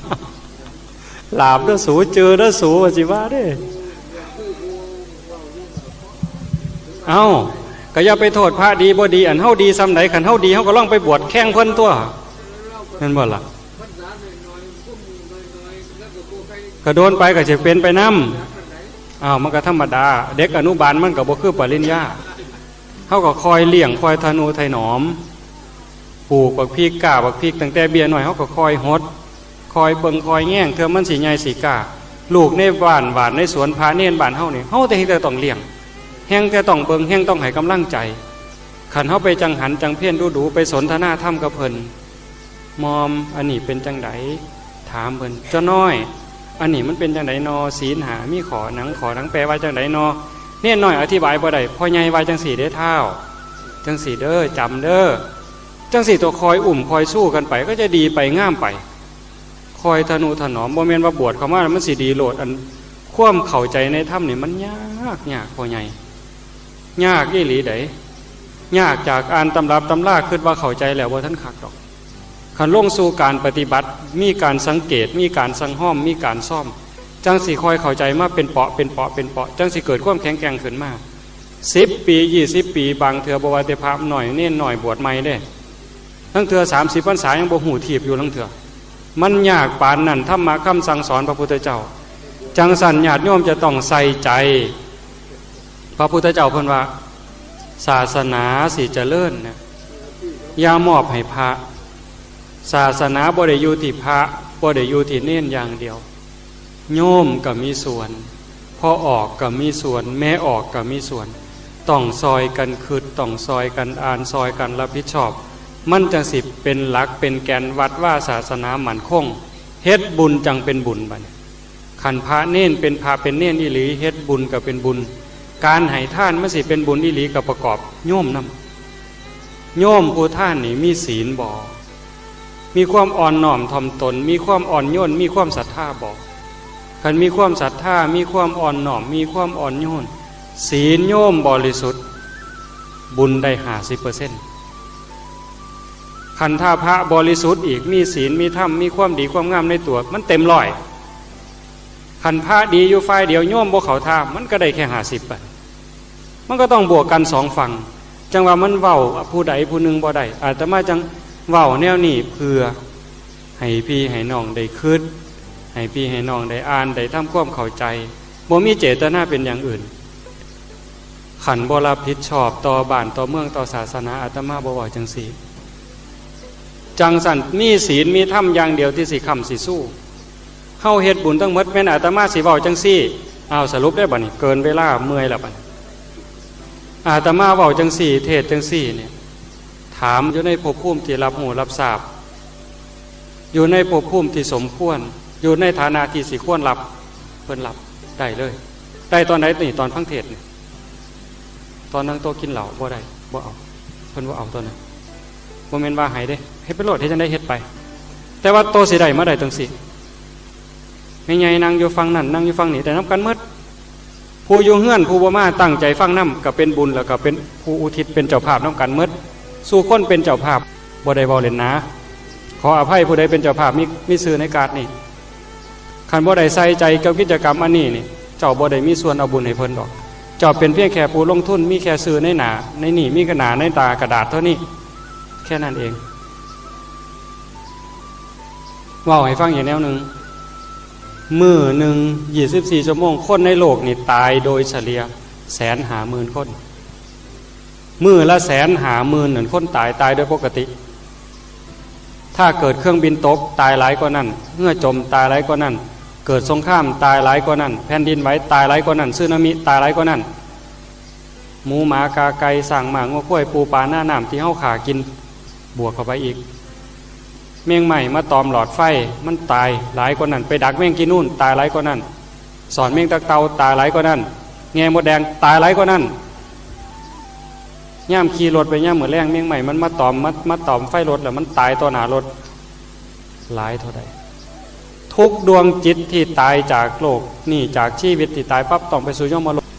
ยมมาบานตัดสินว่าสัตว์ผู้นี้ในคราวยังมีชีวิตอยู่เลี้ยงพ่อเลี้ยงแม่เคารพสมณพราหมณ์เป็นคนมีศีลมีธรรมไปสู่สุคติเจ้ากตัดสินสัตว์ผู้นี้ในคราวเป็นมนุษย์ไม่เลี้ยงพ่อไม่เลี้ยงแม่ไม่เคารพสมณพราหมณ์ไม่มีศีลไม่มีธรรมเป็นคนมีมิจฉาทิฏฐิลงสู่อบายเห็นกับตาได้ยินกับหูบ่ได้เว้าเล่นเด้เวลามันหน่อยมีเรื่องยกตัวอย่างบักหลายเลยคนที่ตายแล้วฟื้นมาผู้ที่ไปแล้วเขาเอามาส่งนี่นำมาเล่าสู่ฟังเนี่ยบักหลายเลยมื้อนี้เฮาเฮ็ดบุญแจกเขาเอาสรุปวันนี้มื้อนี้เฮาเฮ็ดบุญแจกเขาเฮ็ดบุญอาทัยบุญอุทิศหวังสิอุทิศบุญให้เพิ่นหูข้าวต้องการสิมารับบุญจากพี่จากน้องมาแล้วมาเห็นในสิ่งที่บ่มีเป็นศีลบ่เป็นธรรมศีลก็หาข้อมีผิดอย่างยังถึงยังว่าไปมาเห็นในบรรยากาศก่อนนั่นห้องไห้แล้วก็รู้ตนผู้เฮ็ดบุญผู้สิอุทิศบุญผู้ลงทุนบ่มีบ่เอารู้ตนน้ำตาไหลเสียใจพร้อมรู้ตนพร้อมแต่การเห็นภาพตอนนี้พ่อใหญ่แม่ใหญ่น่ะบ่าวน่ะสาวแม่ป้าพ่อลุงนางฟังเทศน์โดยอาการสงบมีศีลมีธรรมมีความเคารพบรรยากาศนี่เป็นบรรยากาศบุญเพราะว่าเห็นยมบาลตัดสินบรรยากาศแห่งความเงียบสงบเต็มเปี่ยมไปด้วยศีลไปด้วยธรรมเคารพสมณพราหมณ์เคารพพระภิกษุสามเณรเคารพในธรรมะคำสั่งสอนพระพุทธเจ้ามีศีลมีธรรมบุคคลเหล่านี้ให้ไปสู่สุคติเพิ่นก็เห็นแล้วกะอนุโมทนาสาธุยกมือใส่หัวสาธุจังสี่เป็นบุญเพิ่นก็ได้ปุ๊บทันทีขันบรรยากาศอึกกระทึกคือโค้มเลี้ยงกันกินแสบเบาน่วงหัวมวลเพิ่นเห็นว่าอันนี้แหละซุ่มตกนรกย้อนอันนี้ล่ะเพิ่นก็บ่เอานำเพิ่นได้บุญยามหมู่เจ้าเข้าใจบ่เพิ่นได้บุญยามหมู่เจ้าแม่นว่าบ่มีซื้อในกระดาษนี่ก็ตามเน้นน้อยๆมานั่งอยู่นำจังซี่เห็นเน้นน้อยสงบเพิ่นก็เอาบุญเอาเน้นน้อยนี่สาธุเอาเน้นน้อยนี่จังว่าอันดอกไม้อีมินาสกาเลนากับบุญพ่อแล้วบ่แม่นแนวเว้าเลยสัจจะความจริงเป็นจังซั่นบ่แม่นเรื่องแต่งบ่แม่นเรื่องแปลงเอาทั้งหมดเด้เอาคำสอนของพระพุทธเจ้ามายืนยันนี่มีคำถามมามีขอของใจในเรื่องการทำท่านมีท่านอีหยังที่บ่เกิดบุญเกิดกุศลเลยมันก็มีอยู่หลายแนวแล้วให้สิ่งผิดศีลได้บ่มันก็บ่เป็นบุญอันนั้นเขาเว้าเนี่ยท่านผู้ยิ่งอันในตำราเนี่ยท่านผู้ยิ่งท่านโคผูก็ว่าไปอันนั้นก็แล้วแต่สิว่าดอกอันนั้นมันเป็นเรื่องของเก่ามันล้าสมัยไปแล้วอันท่านสมุนนี่ท่านยาบ้าจะว่ามันได้บุญบ่เอายาบ้ามาเลี้ยงกันนี่ได้บุญบ่จ้างโสเภณีมาแจกพ่อใหญ่ผู้ละคนเนี่ยเป็นบุญบ่นั่นทีละเขาก็คือเอาขันมันผิดกฎหมายน้ำผิดศีลทำนั่นท่านนี่ยังกับว่าเป็นบุญตัวนั้นฟังสิเด้อท่านเขาท่านของเครื่องอยู่ของกินก็แล้วแต่ถ้าของสิ่งนั้นใดมากบ่ถือถ้ำคดมากโกงมากยักยอกมากข้อรับชันมากกับบ่เป็นบุญดอกบ่เป็นบุญเด้อเข้าใจก็ขออนุโมทนาสาธุกับญาติโยมสุโขสุคนก็ขออำนาจแห่งคุณพระศรีรัตนตรัยคือคุณของพระพุทธเจ้าพระธรรมพระสงฆ์และอำนาจแห่งบุญกุศลคุณงามความดีทั้งหมดทั้งมวลจงมาหลอมร่วมเป็นตบะ เป็นเดชะเป็นพลวปัจจัยส่งผลบุญผลกุศลยิ่งขึ้นไปสุดท้ายก็ขอให้บุญกุศลเหล่านั้นจงสะท้อนย้อนกลับมาปกปักรักษาคุ้มครองดวงจิตดวงใจของญาติโยมทั้งหลายให้เป็นผู้แกล้วกล้าอาจหาญร่าเริงในการสร้างบุญสร้างกุศลสร้างคุณงามความดีให้ยิ่งขึ้นไป